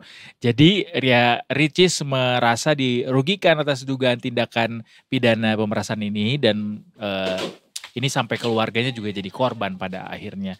Gitu deh Detiker. Jadi sudah dijalani pemeriksaannya, penyidikannya di Polda Metro Jaya dan sudah diserahkan juga barang buktinya terkait kasus ini.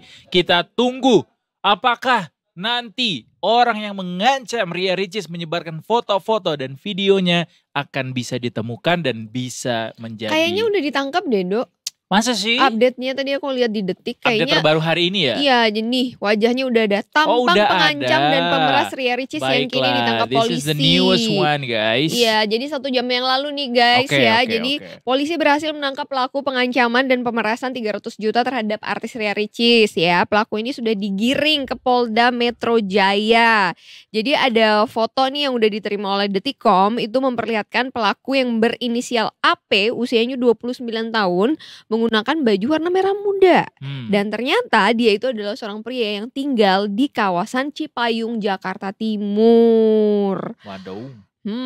Akhirnya ketangkep ya. Ini perkara 300 juta. Kemarin Ria Ricis juga sempat viral juga gara-gara 500 juta. Apa itu? Sekarang 300 juta. 500 juta soal apa?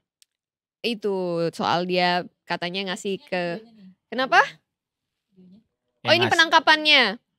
Oke, jadi ini update-nya ya Detikers, 1 jam yang lalu sudah disampaikan sama ke pihak kepolisian bahwa sudah ditangkap. Iya, udah ditangkap. Namanya AP, tapi tidak dikasih tahu ya AP ini apa, masih dalam kode. Nama Coba ya kita baca komentar-komentar Detikers ya. Boleh kita karena kan pasti ini karena menyita perhatian Detikers lumayan banyak nih ya, trending gitu di Detikcom. Ini ada yang komen gini, mana polisinya? Hebat banget, tolong dong minta cariin Harun Masiku. Barusan kita bahas. Itu ya juga kan? harapan kita kok Detikers. Betul. Terus ada juga nih, emang video atau fotonya apaan kok takut disebar, jadi penasaran. Nah Detikers. Kita penasaran juga. Enggak, tapi kalau dari yang berita-berita pemberitaan lainnya ya, katanya itu adalah video dia, video atau foto dia lagi nge-gym. Oh gitu. Tanpa menggunakan hijab dan ya namanya pakai baju gym ya. Iya. Pakai baju gym. Tapi kan dan bisa tanpa juga hijab. tetap pakai hijab walaupun Mungkin nge-gym. dia private dengan instruktur. Wah, bahaya sih itu, sendiri. penguntit jatuhnya. Nah itu dia, makanya sekarang penyidikan itu apakah nanti dikenakan pasal apa aja. Kenapa? Video Ria Ricis ngelamun 1 jam. Gitu Ngelamun.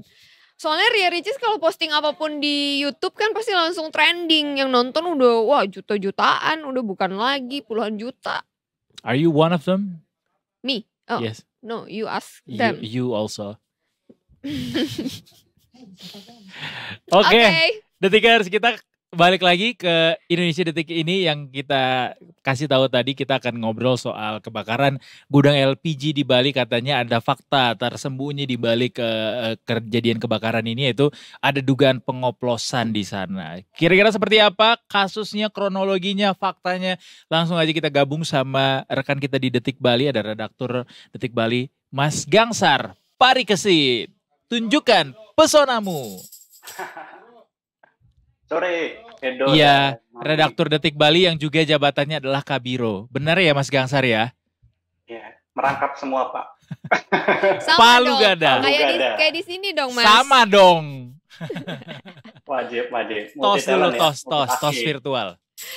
Oke, Mas Gangsar. Apa kabarnya nih? Baik. Basa-basi banget sih Anita pertanyaannya, dan Mae. Edo. Enggak, soalnya mau nanya ini loh. Kan Apa? ini kita lagi mau bahas kasus Kebakaran. kebakaran gitu kan.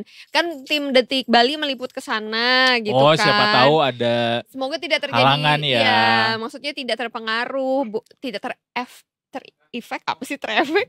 terdampak. Terdampak gitu. Iya Enggak kan? dong Aman-aman harusnya. aja kan, Aman. Mas? Ini aman kok. Aman, Aman. alhamdulillah. Mas Gangsar masih seperti biasanya dengan rambutnya yang klimis. Ketawa karirnya bagus banget Mas Gangsar. Oke. Tapi Iya, please iya. enlighten us juga nih Mas Gangsar. Kasus ini katanya ada dugaan pengoplosan di balik kebakaran yang terjadi di gudang LPG di Bali ini. Kira-kira seperti apa sih dugaan tersebut Mas Gangsar? Please kasih tahu Baik, kita. Edo dan Mike serta Detikers. Jadi ini bermula saat gudang LPG di daerah Denpasar terbakar pada minggu lalu. Kebakaran itu mengakibatkan belasan orang luka-luka dan kabar terbaru yang kami peroleh per siang ini ada 3 korban jiwa yang meninggal.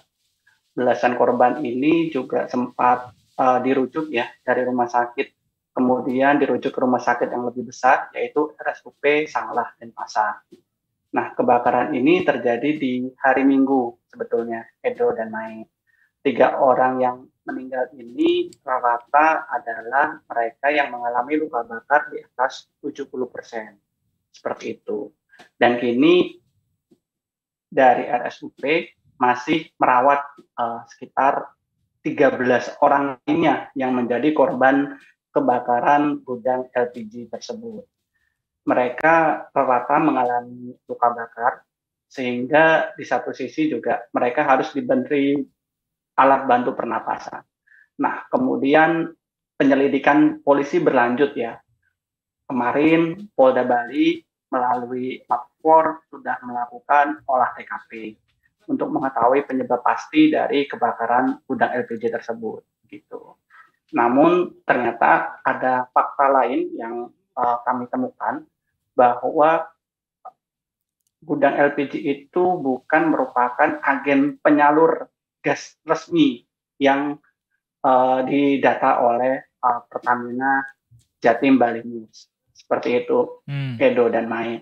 Nah, kemudian mencuat bahwa gudang LPG ini juga diduga menjadi tempat mengoplos gas. Karena ternyata hasil penyelidikan terbaru dari Polda Bali menyebutkan bahwa sekitar 2 tahun lalu di lokasi yang sama, polisi pernah menggerebek terkait dugaan pengoplosan gas subsidi dengan gas yang digunakan untuk usaha atau gas non-subsidi. Seperti itu, Edo dan Mai. Oke, jadi dugaannya ini masih dugaan ya Mas Gangsar ya? Betul, Soal betul. pengoplosan. Tapi beberapa temuan mengarahkan indikasi bahwa tempat tersebut merupakan gudang atau tempat mengoplos gas. Seperti itu, Edo dan Mai. Itu terlihat dari pertama, bukan terdaftar sebagai agen penyalur resmi, gitu ya. Salah satunya itu. Dan yang kedua adalah ternyata di tempat serupa dulu pernah digerebek oleh Polda Bali terkait kasus dugaan pengoplosan gas LPG 3 kg. Seperti itu. Edo dan Mai. Oke, ini lalu kasus ini apakah sudah ada hasil seperti mungkin sudah ada tersangkanya kah atau penyebabnya kah atau apa gitu Mas untuk update dari kasusnya sendiri? Baik, jadi untuk penyebab kebakaran ini masih diteliti oleh Lab 4 Polda Bali seperti itu. Namun ada salah satu unit usaha atau CV yang kemudian sempat disebut oleh Polda Bali sebagai salah satu yang seharusnya ikut bertanggung jawab atas peristiwa kebakaran tersebut. Namun di satu sisi faktor kelalaian, apakah ada kelalaian atau tidak di balik musibah itu, ini masih diteliti karena memang musibah ini selain mengakibatkan belasan orang luka, juga mengakibatkan 3 orang meninggal dunia. Edo dan lain seperti itu. Terkait dugaan pengoplosan ini dari Pertamina sudah ada respons belum Mas? Kira-kira langkah seperti apa yang akan diambil ketika nanti hasil dari investigasi itu sudah bisa dirilis? Baik, jadi sebetulnya dari Pertamina sendiri itu sudah menerapkan sejumlah langkah ya untuk mencegah pengoplosan LPG atau melesetnya gas subsidi ke orang-orang yang tidak tepat menerima atau salah sasaran. Salah satunya adalah yang diberlakukan secara serentak itu pembelian gas LPG sambil mendata NIK dan KTP. Nah itu kan sebetulnya tidak berlaku hanya di Bali ya, Edo dan Mai, tapi juga di daerah-daerah lain. Nah salah satunya adalah dengan cara itu Pertamina berharap bahwa penyaluran gas subsidi ini menjadi tepat sasaran. Karena sebetulnya penyaluran gas subsidi ini suka tidak suka rentan ada penyelewengan. Karena sebagaimana kita ketahui ketika ada disparitas harga, tentu ada pemain-pemain ataupun orang-orang yang ingin memanfaatkan hal tersebut. Nah, hal itu juga yang kemudian sempat didesak oleh anggota DPR Nyoman Parte. Dia adalah legislator dari Dapil Bali yang mendesak polisi untuk mengusut siapa di balik pengoplosan gas tersebut. Karena ada sejumlah dampak negatif dari pengoplosan gas tersebut, yakni yang pertama adalah agen resmi, khususnya agen resmi yang gas non subsidi ini jadi dirugikan karena ketika kami mewawancarai salah satu penyalur gas non subsidi, ada disparitas harga di mana usaha-usaha skala besar yang memang dilarang menggunakan gas subsidi itu lebih memilih membeli dari pengoplos gas karena ada disparitas harga yang memang lumayan. Jadi hukum ekonomi berlaku karena adanya disparitas harga itu. Nah, yang pertama sendiri adalah salah satu agen menyampaikan bahwa untuk harga gas 50 kg non PSO itu sebetulnya dibanderol sekitar 952.000. Tapi sejumlah hotel dan restoran skala besar yang dilarang menggunakan gas subsidi itu mencari gas oplosan dengan harga 600 sampai 850.000 untuk ukuran 50 kg sendiri. Seperti itu, Edo dan Mai. Di sisi lain, di Bali sendiri, khususnya di beberapa tempat seperti Denpasar, itu sempat mengalami kelangkaan gas subsidi, di mana saat itu sebetulnya Pertamina dan Pemda atau Pemprov Bali kan sudah mematok HET, yaitu 18.000 ya untuk gas subsidi itu. Namun di sisi lain masyarakat itu ketika mencari gas subsidi sempat kesulitan. Bahkan di beberapa lokasi kami menemukan gas subsidi itu dibanderol di antara harga 20 sampai 35.000 Edo dan Mai. Artinya kan barang ini atau energi ini langka seperti itu. Nah, fakta-fakta itu saling berkelindan gitu ya antara gas subsidi yang sebetulnya itu kemudian disalahgunakan gitu ya, dioplos, kemudian juga adanya usaha-usaha berskala besar yang berupaya untuk memaksimalkan margin dengan mencari gas oplosan gitu. Padahal sebetulnya konsekuensi dari mengoplos gas itu risikonya sangat tinggi. Nah, salah satunya adalah pengisian gas yang tidak standar seperti itu, Edo dan Mai.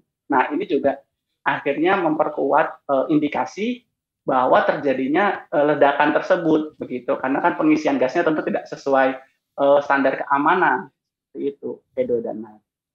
Jadi masuknya ini unsur kelalaian ya Mas pada akhirnya ketika menelusuri penyebab kebakarannya. Ini saat ini masih diselidiki, Edo dan Mai. Nah, salah satu yang diselidiki oleh kepolisian ini adalah apakah ada unsur kelalaian dari peristiwa tersebut seperti itu. Karena memang di Bali ini kemarin juga Pertamina Patraniaga Jatim Bali itu juga sebetulnya sempat menambah suplai gas gitu ya. Karena menjelang libur pertengahan bulan, libur anak sekolah gitu kan, di mana biasanya di Bali ini ketika ada momen libur wisatawan jumlahnya naik gitu ya, otomatis konsumsi dari energi atau gas itu juga bertambah juga ya. Itu Edo dan Mai. Nah, untuk mencegah kelangkaan tentu dari sisi suplainya ditambah karena demand-nya juga bertambah. Seperti itu Edo dan Mai. Ada perhitungan mengenai kerugian nggak Mas untuk dari kejadian ini? Nah, sejauh ini dari sisi kerugian itu masih belum dirinci ya, baik dari pihak kepolisian maupun dari pengelola tempat tersebut. Namun yang jelas selain gudang tersebut terbakar gitu, api juga sempat merembet ke bangunan di sekitarnya. Nah itu salah satu gudang atau tempat PVC juga sempat terbakar. Namun yang jelas bahwa kerugian yang paling terasa adalah korban jiwa itu. 3 orang meninggal dan di sisi lain rantai atau imbas dari pengoplosan LPG ini juga cukup berentet ya, baik itu tadi ke faktor kelangkaan gas subsidi gitu ya, salah satunya seperti itu. Baik, jadi sampai ke kelangkaan ya. Tapi pengen tanya soal ininya Mas, pemilik dari gudang oplosan ini sendiri saat ini statusnya seperti apa, Mas Gangsar? Nah, ini kemarin juga kami sempat mencari mencari CV yang disebut oleh polisi sebagai pihak yang bertanggung jawab begitu. Reporter kami sempat menunggu di lokasi kejadian gitu, namun belum menemukan Edo dan Mai terkait penjelasan atau klarifikasi dari pihak terkait seperti itu. Nah, hari ini gitu kami juga menugaskan reporter kami gitu untuk mendatangi kantornya seperti itu untuk memberikan ruang klarifikasi. Namun hingga saat ini kita diskusi seperti itu ya, kami belum menerima update terbaru. Jadi ini juga sekaligus sebagai disclaimer dari kami gitu ya, bahwa kami juga sudah berupaya untuk meminta klarifikasi dari pengelola gudang LPG yang terbakar tersebut, Edo dan Mai. Tapi nanti tentu kami pastikan ketika kami sudah memperoleh bahannya, kami segera menerbitkannya sebagai klarifikasi. Siap. Jadi belum diketahui ya identitas pemilik dari CV ini ya. Oke deh.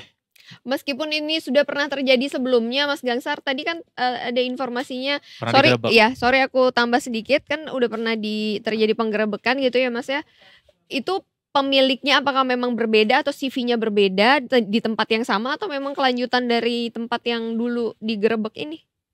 Nah, polisi hanya menyebutkan di lokasi yang sama.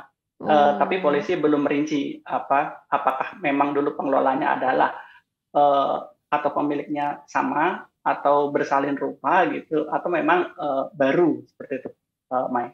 Baik. Jadi tetap masih menunggu ya laporan penyelidikan, reportase juga dari tim Detik Bali dan juga termasuk dari kepolisian juga pasti harusnya punya informasi soal itu. Oke, Mas Gangsar, terima kasih banyak atas laporannya. Semoga LPG-nya enggak lama ya langkanya ya, dan juga bisa segera ditangani sama Pertamina untuk bisa memastikan supply buat masyarakat Bali di sana. Betul.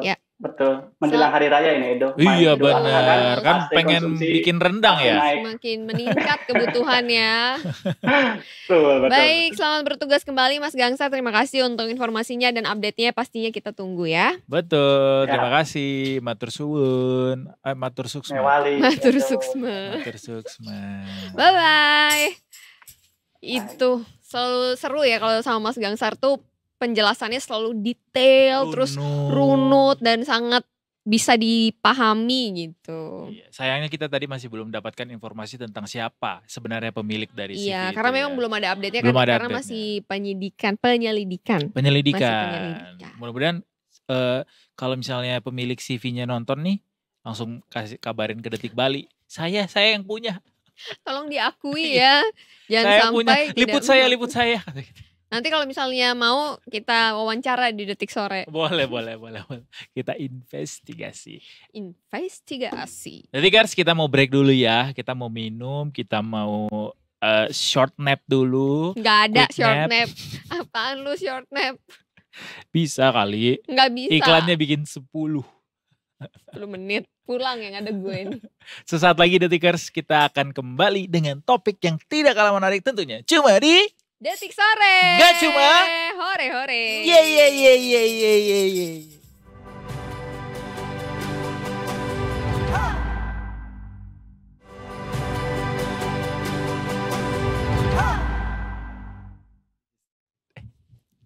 Oh, kamu ngefans sama Ria Ricis? Bilang dong. Diem-diem baik. Hancur sudah reputasi saya di depan Mae, di depan Kenapa Detikers emangnya? Nggak oleh apa-apa Mae. tahu. Detik sore ini. Nggak apa-apa, soalnya Ria Ricis tuh bisa menghibur gitu dari konten-kontennya dia, apapun yang dia posting ya, I know her. anaknya naik jet ski viral, iya kan? Iya kan? Iya betul, kayaknya. Iya dibonceng sama Iya. orang tuanya, Apa nggak yang naik jet ski sendiri. gini. Yang gue ingat dari Ria Ricis adalah, tapi sorry banget ya, bukan karena gue nggak update atau apa, tapi memang yang gue tidak terlalu sering mengecek update dari aktivitas dari Nggak, itu yang Ria viral Ricis. tuh udah banyak banget. Misalnya Tapi ada viral sesuatu pun yang gue viral juga. tidak ingat Oh, gitu. nggak ingat. Yang Oke, tapi apa yang yang paling gue teringat? ingat Apa? adalah Ria Ricis buang squishy ke buang squishy ke toilet. Itu aja. Aku nggak tahu malah itu. Ya, oke. Memang ada kalanya manusia-manusia di dunia ini memiliki informasi yang berbeda ya. Kapasitas otaknya juga mohon dimaklumi ya Detikers ya. Ini it's not about capacity, ini cuma soal memori aja. Kita memori itu kan Ya itu beda-beda. kapasitasnya. Maksudnya maksud memori I. yang kita ingat kan beda-beda. Iya Tapi, itu. Ya udahlah, Maya ada apa yang trending hari ini, tolong kasih. Kamu kalau datang ke nikahan kawinan orang, enggak aku ganti pertanyaannya. Takut. Kamu mau kasih souvenir apa buat undangan kamu besok? Belum kepikiran. Ayo dong pikirin Oke, tuh. gua Yang tahu. unik atau yang Gua tahu. Kalau antara yang unik, mahal banget atau yang memorable lah. Jadi gue akan bikin semacam paket panci gitu. Panci ini udah ada apinya. Udah Jadi- ada apinya di dalamnya, udah Iya, nyala gitu. Udah nyala. Ih, takut Isinya adalah lapet. Tahu lapet nggak Detikers? Di Apaan Batak sih? itu di Sumatera Utara sebutnya lapet. Kalau di Indonesia mungkin lepat kali ya. Nagasari apa? Lepat kali ya. Gak tahu Lapet pokoknya. Batak. Oh. Bukan wajik, beda lapet lagi. beras gula merah Iya, jadi isinya tuh lapet-lapet beserta dengan panci-pancinya. Iya, sama kayak kue dongkal, tau gak sih? Yang di belakang, yang di Mampang itu kan suka ada tuh kue dongkal. Ih, Gue gak mirip tahu kue tau. dongkal gimana, tapi yang pasti Tapi dia ada lapet isi lah. gulanya nggak Isinya ya? gula merah, iya. Jadi intinya tuh gula merah atau mungkin kelapa yang manis Oh gitu. iya, aduh kayak kue apa ya? Kayak kue putu. Beda lagi sama Beda kue putu. lagi. Jadi dia ada yang dari tepung beras, ada yang dari tepung aci apa ya? Lupa lah. Tapi Gitu. intinya adalah kalau misalnya kepikiran sesuatu yang unik ya Do ya, lo bisa simpen ide-ide, bikin list ide-ide apa untuk pernikahan lo yang akan segera dilangsungkan ini. Ada yang sudah melangsungkan pernikahan Do, Dengan souvenir yang unik. dengan souvenir yang luar biasa. Dan bermanfaat kah? Manfaat banget. Gimana nggak bermanfaat? Souvenirnya kasur lipat Louis Vuitton. Ih. Louis Vuitton nggak tuh? Ih. Di mana nih? Jadi ada sebuah unggahannya tentang souvenir pernikahan berupa kasur lipat. Jadi dia viral tuh dari TikTok nih. Oke. Nama akunnya @maskemono33 nih, ada videonya nih Detikers. Durasinya cuma 16 detik aja. Nah itu tamunya, tamu undangannya tuh terlihat itu sedang duduk di acara resepsi pernikahan dan menerima souvenir berupa kasur lipat. Gitu. Terus ini beneran kasur Louis Vuitton atau enggak ya? Kayak agak mencurigakan Enggak ya enggak kasur mungkin Louis sih. Vuitton ini. Kayaknya Louis Vuitton juga gak ada ngeluarin kasur lipat. ya.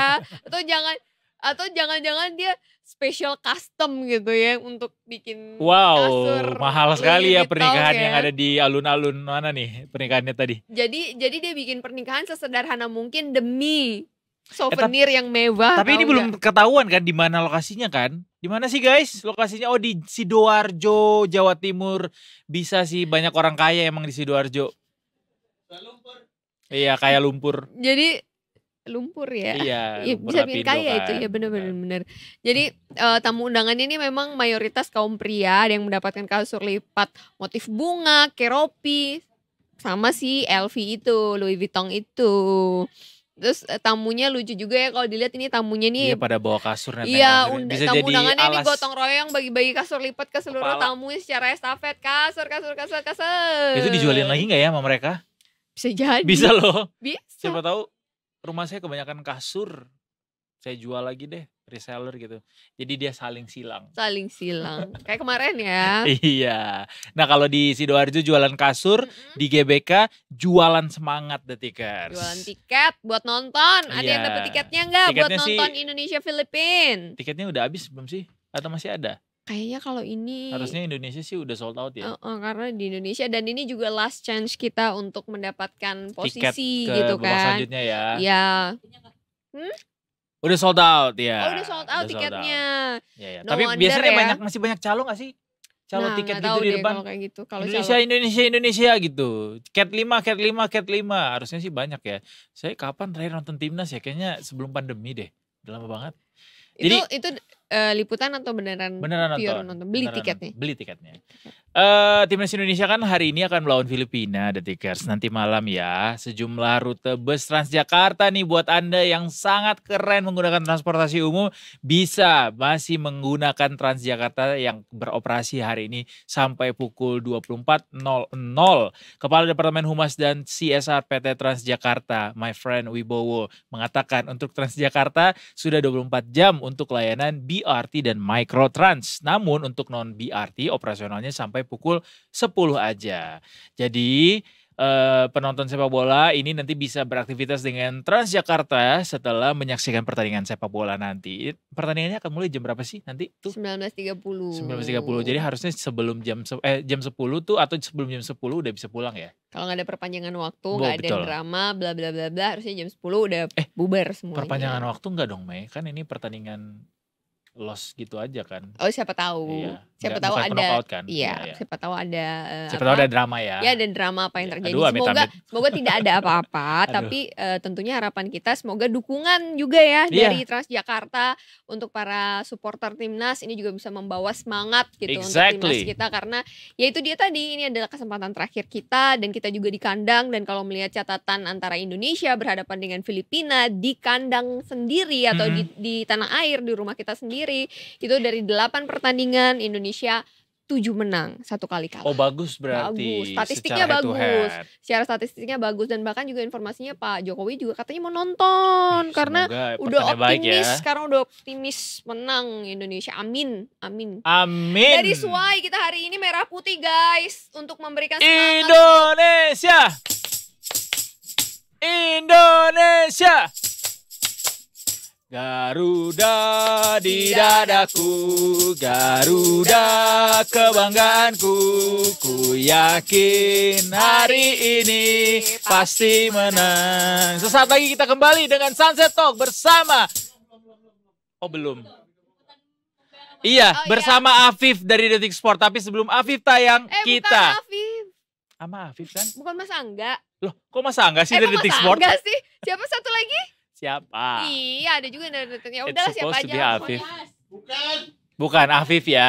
Tapi sebelum kita Jadinya ketemu Afif, kita mau ketemu dulu sama Mongga yang sudah ada di Parung Panjang. Bukan Parung Panjang. Di Tol Becakayu. Becakayu ya? Becakayu akan melaporkan kita soal urban farming yang ada di daerah. Oh bukan. Apa sih? Oh Jalan Raka di Parung Panjang. Oh baru ada nih video lama juga ya. Baiklah Detikers, maafkan kita. Sesaat lagi kita akan kembali Detik Sport tapi ini ada video dulu dari Mongga. Silakan. Cekidot. Kalau melewati wilayah ini, Detikers harus berhati-hati. Selain deretan truk tambang yang melintas, ada banyak lubang sedalam belasan sentimeter di antara truk-truk tambang batu yang lewat. Bayangkan, apa yang mungkin terjadi bila Anda tidak ekstra waspada saat melewatinya. Inilah salah satu jalan berbahaya di kawasan Parung Panjang, Kabupaten Bogor.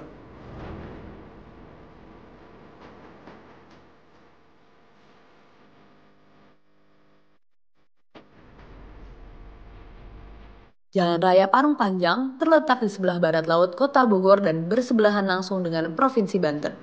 Jalan seruas 8 meter dengan panjang 26 km ini bisa dikatakan sebagai jalan yang paling mematikan di wilayah Bogor. Bagaimana tidak, pengguna jalan harus menembus berbagai rintangan ketika melaluinya.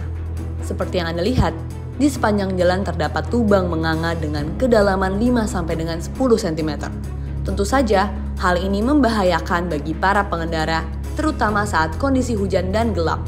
Belum lagi tingginya intensitas truk bermuatan tambang yang berlalu lalang setiap harinya. Kemacetan dan laling truk tambang berangkutan berat kerap memakan korban. Berdasarkan catatan Satlantas Polres Bogor, selama tahun 2023 terdapat 12 korban jiwa akibat kecelakaan truk angkutan tambang. Detikers bisa dilihat sendiri di bagian kanan saya, jalanan tampak lebih mulus dibanding sebelahnya. Hal ini disebabkan karena truk tambang datang dari arah Jakarta dan Tangerang menuju Lebak Wangi dan Lewiliang Bogor itu datang dengan angkutan yang kosong. Sedangkan truk yang datang dari arah sebaliknya membawa angkutan penuh dengan tambang batu. Hal ini menyebabkan jalanan rusak dan berlubang yang dalam. Selain akibat jalanan rusak dan padatnya lalin truk tambang batu, kemacetan juga terjadi akibat banyaknya truk yang parkir sembarangan di bahu jalan. Hal ini menyebabkan penyempitan akses lalin di jalan tersebut. Perlu diketahui bahwa jam operasi truk angkutan tambang terjadwal pada pukul 12 hingga 4 sore dan pukul 10 hingga 2 malam. Tetapi jam operasi yang sudah ditentukan ini kerap dilanggar sehingga sendatan jalan tetap terjadi. Fenomena kemacetan dan jalan berlubang di Jalan Parung Panjang ini mulai terjadi sejak akhir 2019. Isu ini menimbulkan suatu tren tagar Save Parung Panjang. Warga sekitar mengeluhkan jalanan yang dipenuhi truk-truk muatan besar beroda 10 yang membuat jalanan dan rumah berdebu dan juga menimbulkan kemacetan 2 jam lamanya. Waktu bulan kemarin kalau nggak salah saya lihat mobil jatuh tergelincir di sini nih. Tapi untungnya nggak ada korban jiwa sih. Harapan kedepannya sih semoga aja ini jalannya bisa dibangun, diperbaiki, terus kasih akses lah buat mobil-mobil gede kayak gini. Nah, rasanya gimana tiap hari lewat situ, ah? Ya parah lah intinya. Waduh, udah kena macet, terus jalan rusak, ditambah apalagi kayak muatannya itu tonasenya lebih lah intinya kayak gitu. Jadi resah aja sih, padahal kan udah ada peraturan jam operasional sama kantong parkir, tapi hanya beberapa doang yang ke tempat parkiran itu kan. Pemerintah setempat sudah membuat kantong parkir sebagai solusi sementara bagi truk angkutan tambang yang masih dalam perjalanan ketika jam operasi sedang berlangsung. Tetapi berdasarkan keterangan warga, hal tersebut masih dilanggar. Cuma satu doang sih, buat jalan jalur tambang aja. Nggak ada, kayak udah percuma aja. Udah percuma ada kantong parkir atau perbaikan jalan kayak yang kurang efektif aja. Jam operasional juga kurang efektif. Kalau menurut saya ya satu-satunya jalan ya udah jalur tambang itu aja. Solusi yang diberikan Pemda tidak menyelesaikan isu kemacetan dan tingginya intensitas truk angkutan tambang. Hal ini disuarakan oleh warga Parung Panjang melalui akun Instagram @parungpanjangviral.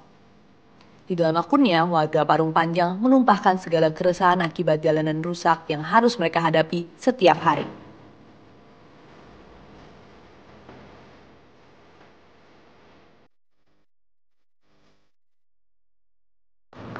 Kemacetan akibat truk tambang masih menjadi keresahan warga Parung Panjang dan sekitarnya. Selain itu, kecelakaan juga kerap terjadi karena tingginya intensitas pertemuan warga dengan angkutan tambang. Nah, tindakan dan aturan dari pemerintah terkait jalur khusus tambang pasti menjadi salah satu harapan terbesar warga Parung Panjang dan sekitarnya. Saya Arhat melaporkan langsung dari Parung Panjang.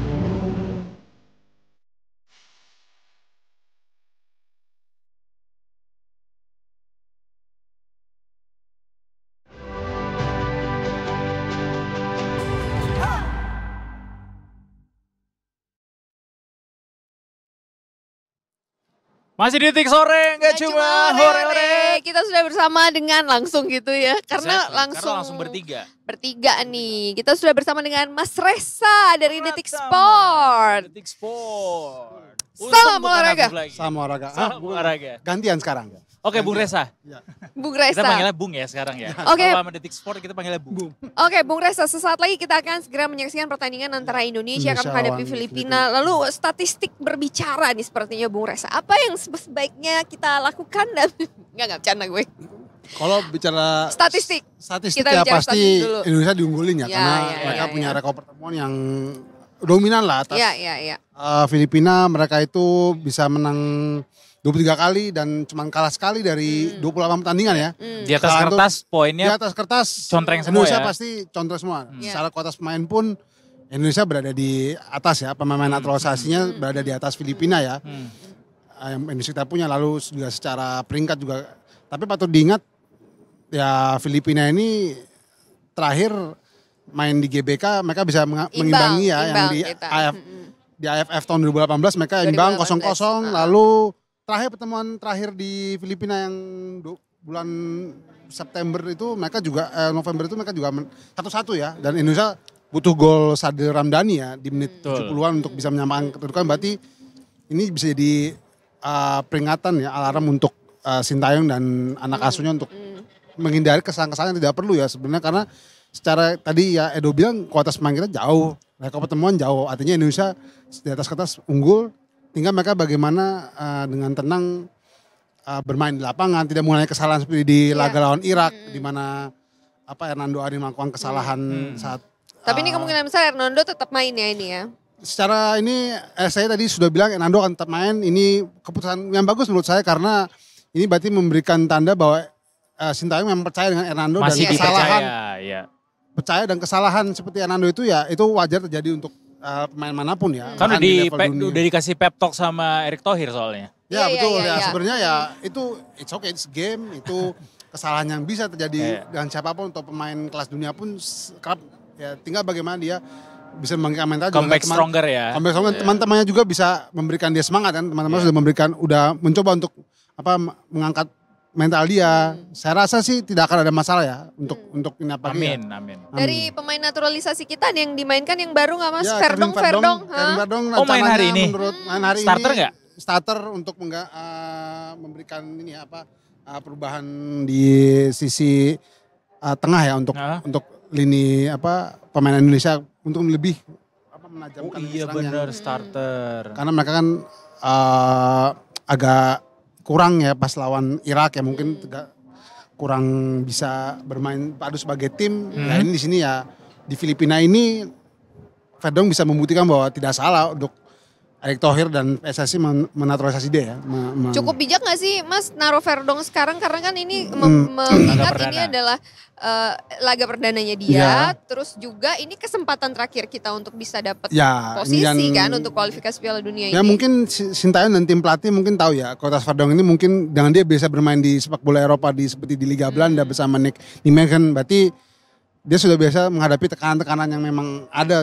Dia bermain di kompetisi Eropa yang tingkat tekanannya pasti jauh lebih besar ketimbang sepak bola Asia pada umumnya. Itu dia mana Sintayong percaya betul dengan Verdong bisa memberikan perubahan untuk permainan Indonesia di laga Krusial melawan Filipina ya. Karena mau nggak mau cuma kemenangan yang bisa menyelamatkan yang bisa besar peluang kita, karena selain itu kita harus bertumpu pada pertandingan Vietnam-Irak. Nanti Vietnam lawan Irak lawan Vietnam ya. Itu waktunya sama ya sama pertandingan kita? Irak Vietnam itu tengah malam ya. Oh kita duluan berarti. Kita duluan, nah ini bisa jadi antara keuntungan juga kerugian, karena kita punya beban untuk bisa meraih kemenangan agar menamatkan sekaligus peluang Vietnam gitu. Benar-benar, karena kalau misalnya kita seri ya masih di atasnya Vietnam, tapi mereka bisa termotivasi lebih tinggi lagi untuk bisa menang dan kita bahkan kalau ketika pun kita kalah dan Vietnam pun bisa menahan imbang, itu kita akan secara hitung-hitungan selisih gol kita akan kalah dengan Vietnam dan kita yang tersingkir dari. Kalaupun Vietnam imbang kita tetap kalah. Kalau kita kalah Vietnam imbang tetap kalah karena kita kalah selisih gol. Yang penting pokoknya kuncinya kita harus menang nih ya sekarang ya. ya. Menang itu cuma jalan satu-satunya, karena ya minus mas 3 poin. Hanya satu kata. Lawan dan menang. Lawan dan menang. Lawan aja tapi nggak finish ya nggak?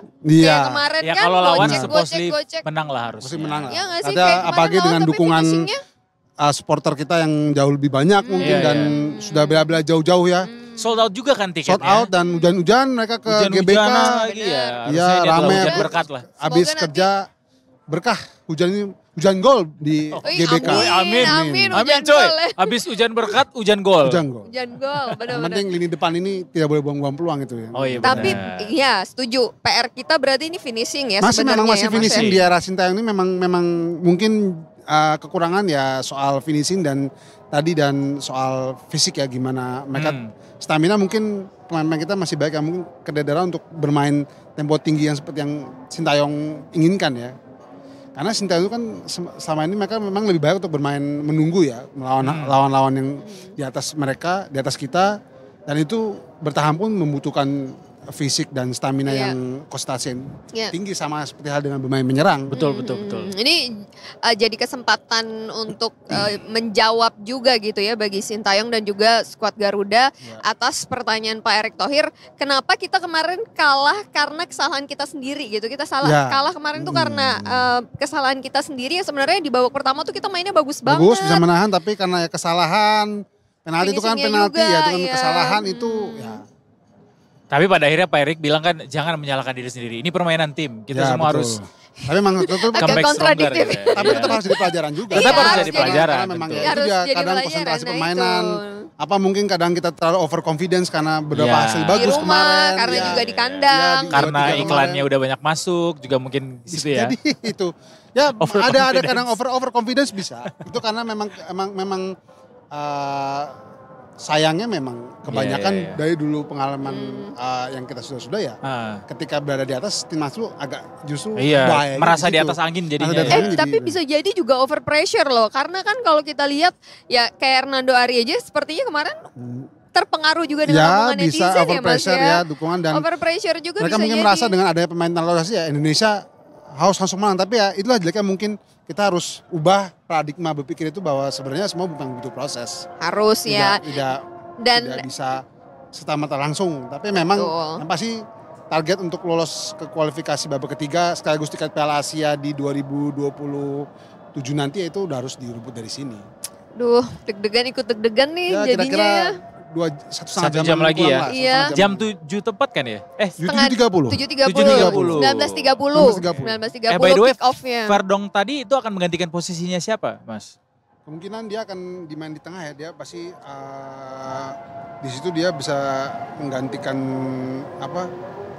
Kalau dari ini dia bisa menggantikan tadi posisinya Jordi Amat. Nanti ada yang ditarik Sandy Walsh tarik ke belakang. Jordi Amat yang karena Jordi Amat kartu merah kemarin itu kan. Oh iya benar. Jordi udah Amat ada rilisnya belum ya ininya ya? Belum, biasanya sekitar sejam atau satu jam ya? sebelum pertandingan. Penasaran nih. Kalau kita berhasil menang nih dan berarti kita akan lolos ke babak selanjutnya. Babak selanjutnya ini akan dimulai kapan Mas? Kira-kira mungkin ya laga internasional itu biasanya setelah musim 2024-2025 dimulai mungkin September lah akan mulai kualifikasi. Kualifikasi dan yang pasti lawan akan semakin berat karena cuma ada 3 grup dan lawan-lawan yang terseleksi akan semakin berat ya. Itu dia. Berarti babak selanjutnya itu another group berarti ya? Another group lagi digundi lagi dan kita akan kemungkinan bisa bertemu tim yang lawan juga seperti Australia, Jepang, Korea Selatan, Cina, Arab Saudi, tim-tim Qatar pun. Ini akan jadi ujian buat Australia termasuk zona Asia ya karena masuk CONCACAF tadi ya. Iya sih belum ada rilis apa-apa lagi dari timnas ya. Biasa 1 jam sebelum pertandingan ya. Anyway, kita pernah gak sih lolos ke babak selanjutnya dari babak yang saat ini di Piala Dunia? Kan ini babak prakualifikasi atau apa sih sekarang sebutannya? Ini kualifikasi. Masih bagian kualifikasi babak kan? Ketiga ya ini. Kalau Indonesia itu dulu mereka pernah sekali sempat kita pernah maju lebih dari babak ini nggak gitu secara historis karena kalau misalnya lolos berarti it's gonna be another record ya buat kita. Seharusnya bisa grup kalau tim-tim Asia yang sudah memastikan lolos ke babak selanjutnya sudah Jepang Saudi, Arab Saudi, Korea, Qatar ya itu ya tim-tim tradisional memang secara kekuatan mereka memang ada Irak lalu ada Iran ya itu seperti saya bilang tadi. Ini akan menjadi ujian juga buat kita ya karena dengan masuk ke babak kualifikasi ketiga ya lawan yang hadapi juga akan semakin berat. Naik kelas lah harusnya ya. Naik kelas harus naik kelas tetap naik kelas. Benar. Kalau kita lihat kondisi cuaca sekarang itu akan ngaruh nggak sih Mas rumput di GBK? Ya kan sempat ada permainan bagi GBK becek tapi dengan masih ada waktu untuk membersihkan lapangan ya saya rasa sih itu semoga nggak hujan ya. Ya minor lah artinya kita bisa menjadikan lagi-laga ya. Mungkin kadang-kadang orang menjadikan itu sebagai sebuah alasan tapi ya untuk zaman sekarang sih itu bukan lagi alasan ya sebenarnya. Iya. Coba gue ngelihat statusnya Mbak Rara dulu ya. Apakah Mbak Rara di Gue GBK pikir saat mau lihat ini? BMKG, ternyata Mbak BMKG Bu Rara ya, Bu Rara ya. Ada ya ininya apa kiblatnya Mbak Rara. Oke, kita kalau tadi statistik udah nih Mas Reza. Kalau sekarang inilah ya prediksi tipis-tipis lah ya. Mungkin siapa nih yang bakalan gacor nanti di laga nanti malam nih? Saya sih melihat mungkin ini bisa jadi kesempatan buat untuk Ralf Estrak sama Marcelo Ferdinand ya untuk membuktikan kalau mereka memang andalan di lini serang Indonesia ya, karena itu mereka berdua nih sebagai kunci sih menurut saya, karena kan Ralf Estrak waktu kemarin di Piala Asia U23 juga menunjukkan bahwa dia adalah kunci utama di lini serang ya, dia yang membuka ruang, dia juga bisa mencetak gol sendiri ya. Mungkin di sini lebih kepada bagaimana ketenangan para pemain kita untuk menghadapi pressure untuk bisa lolos ke babak ketiga itu yang perlu mungkin ketika mereka bisa unggul 1 atau 2 gol di babak pertama, mungkin pertandingan babak kedua akan lebih babak pertama mereka bisa unggul 1-2 gol, mereka akan lebih tenang, akan bisa lebih rileks di babak kedua. Itu sih kuncinya, bisa unggul 1-2 gol di babak pertama itu modal yang bagus. Akan support banget ya. Sebenarnya gue lebih kepengen juga ngelihat bagaimana permainan pemain asli Indonesia sendiri yang berkembang karena permainan dari para European type gitu loh, dengan para pemain naturalisasi kita. Jadi kan itu juga ya itu again ya pembuktian. Siapa yang paling lo harapkan punya punya dampak cukup besar dari kehadiran pemain-pemain naturalisasi ini, Mai? Gue setuju sama Mas Reza sih. Ferdinand tuh potensial, Marcelo Ferdinand tuh potensial banget dia. Sudah dinaturalisasi dan dia akan mendapatkan pesaing lebih. Akan ada persaingan ketat juga. Persaingan sepak bola ketika ada yang lebih kuat dia harus bersaing untuk bisa lebih.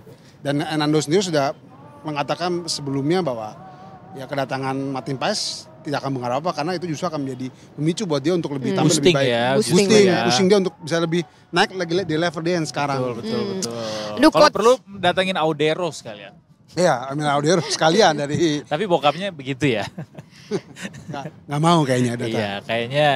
Dia masih berharap masuk ke timnas Italia kali ya. Iya, masih antipati. Yang orang Lombok masih ya? Berharap. Iya betul. Yang orang Lombok ya? Itu kan yang bokapnya ya? Sekampung sama lu berarti, bilangin dong.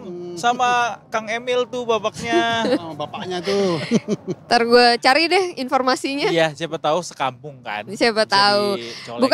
Bukannya di Lombok Utara. Oh, yang Lombok Utara itu ini Lalu Zohri. Sprinter runner ya. Itu kemana Lalu Lombok Zohri Utara. sekarang ya?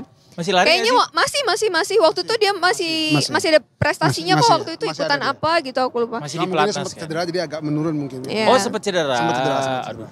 Tuh kan. Tadi aku mau bilang itu pas tadi ada videonya Coach Sintayong lagi latihan. Lagi coaching lah gitu. The coaching. Tau gak sih istilah sekarang ya kayak mothering ya, gitu. Kayak she's cooking gitu. Ya, kayak semacam itu. Gue kayak pengen bilang maksudnya ayo coach bahasa Indonesianya ditingkatkan lagi ya nggak sih? Betul. Bahasa Indonesia ditingkatkan lagi biar cepat gitu cas-cisnya gitu. Cas-cisus berbahasa Indonesianya.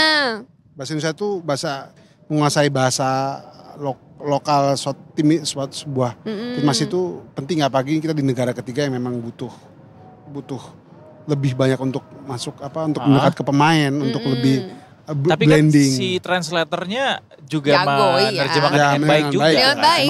Bahkan juga kan pemain-pemain Eropa juga kan berbahasa Inggris ya Mas ya. Nggak berbahasa Indonesia juga gitu. Mungkin tapi biar nggak delay ya. Tapi oke, itu pertama. Abis itu memang secara komunikasi untuk bahasa Indonesia mungkin ya secara psikologis tuh akan lebih ada kedekatan emosional nggak sih Mas? Bisa dengan bonding dengan para pemain kita. Karena kalau penyampaian taktik dan iya lebih satset gitu ya. Atau pemain timnas yang harus belajar bahasa Korea? Kayaknya udah pada jago bahasa Korea.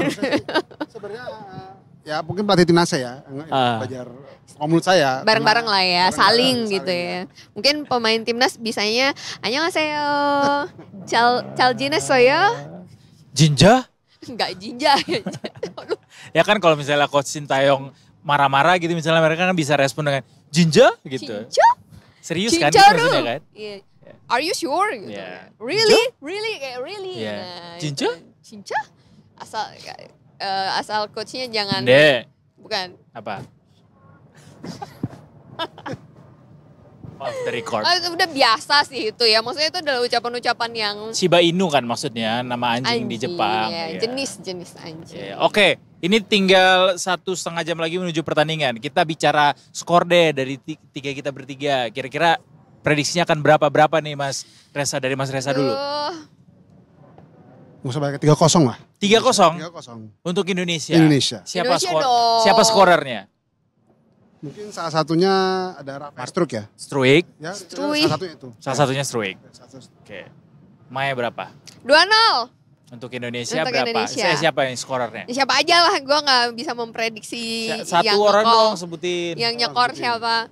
Siapa ya? Siapa yang nyebut It nyekor? says bisa gak sih? Kira-kira? Siapa? Jai Itzets. Oh Jai, Bang Main juga Jai. Jai Itzets itu akan jadi setelah dia kemarin balik ini akan jadi keuntungan juga buat Indonesia ya karena dia baru sedang semangatnya dia kemana habis membawa Venezia promosi ke Serie A. Dan dia Berarti jadi Jai akan main ke Serie A ya? ya dia kan mungkin akan jadi pemain Serie A Indonesia pertama di Serie A ya. Keren banget. Bentar. Di Italia itu bukannya ada ini ya, ada aturan kalau nggak salah pemain negara.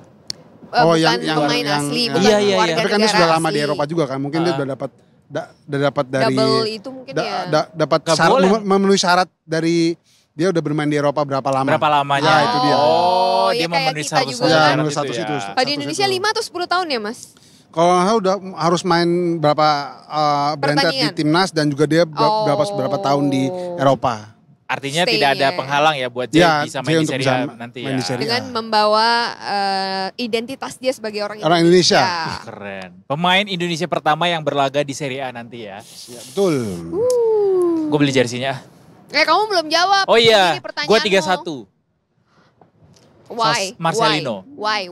Karena kayaknya kita akan satu sama nanti di babak pertama. Baru kita akan bisa membalikkan keadaan dengan Di babak gol kedua ya. 3-1 di babak kedua. Gue soalnya ngelihat kalau dari yang sebelum-sebelumnya tuh kayaknya kalau di babak pertama kita tuh kayak masih semangatnya tuh kayak masih bagus gitu. Menggebu-gebu ya. Kita sering kebobolannya justru di babak kedua kan Mas? Iya betul. Iya kan? Orangnya memang seringnya kita agak kehilangan kontrol kadang di babak kedua ketika fisik di menit. Tapi di era Sintayong ini saya rasa sih kekurangan fisik itu ya yang masa penguasaan fisik untuk bermain dalam tempo yang lama di atas 70 menit itu udah mulai terasa sih di beberapa pemain lokal. Mungkin untuk pemain asing rasanya bukan masalah karena mereka terbiasa dengan tempo tinggi dan ini di Eropa sana. Gak apa-apa, we are gonna break the record gitu. Iya, Jadi iya. kali ini kita akan semakin panas nanti di babak kedua. Semangat. Harusnya. Jadi 3-0, 3-1, 2-0. 2-0. Semuanya selisih lebih dari 2 gol. Amin buat kemenangan timnas malam ini. Yes, Dan juga amin. titip pesan juga buat para supporter, semoga kondusif semuanya ya, apapun yang terjadi nanti pertandingannya. Semoga Terima dijaga. hasilnya dengan legowo Betul. karena itu adalah hasil yang kita usahakan, tentunya hasil dari buah usaha dari para pemain kita. Please jangan dibully kalau ada apa-apa. Betul. Ya betul, jangan dibully. Tiba-tiba posting-posting Posting-posting apalah gitu terus kata-kata. masuk ke dalam Instagram itu Komen, nggak elok lah itulah. aneh-aneh. Betul itu malah toksik. Bukan Kita belajar supporter yang jadi baik. supporter yang bijak, bijak gitu ya. betul, dan baik. Nggak cuma sebagai supporter tapi juga sebagai pengguna sosial media Ya, yang yang benar, bijak, betul, yang betul. benar gitu. Kita minta seperti itulah untuk harapannya harapannya ya, begitu. Harapannya apapun ya. untuk terlepas dari apapun hasilnya ya. Betul. Tapi tentunya kita harapannya pasti menang dong Indonesia. Indonesia pasti menang. Bismillah. Ayo kita beri semangat untuk Indonesia, untuk timnas Indonesia. Indonesia. Mana kecerekannya? Kecerakannya nggak ada di GBK kecerakannya belinya. Udah ngumpul semua. ya. Cus nggak kita ke sana nih sekarang? Cus deh boleh Cus kalau kita ke sana Kita ya. cus ke sana dari Detikers. Makasih udah mau nemenin kita dari jam 3:30 sampai detik ini. Besok detik sore ada lagi di jam yang sama tentunya barengan sama gue juga sama Anita Mae. Yang Oke. kita akan membahas lagi soal hasil pertandingan. Hasilnya. Hasil pertandingan. Mudah-mudahan Bersama Mas Reza juga.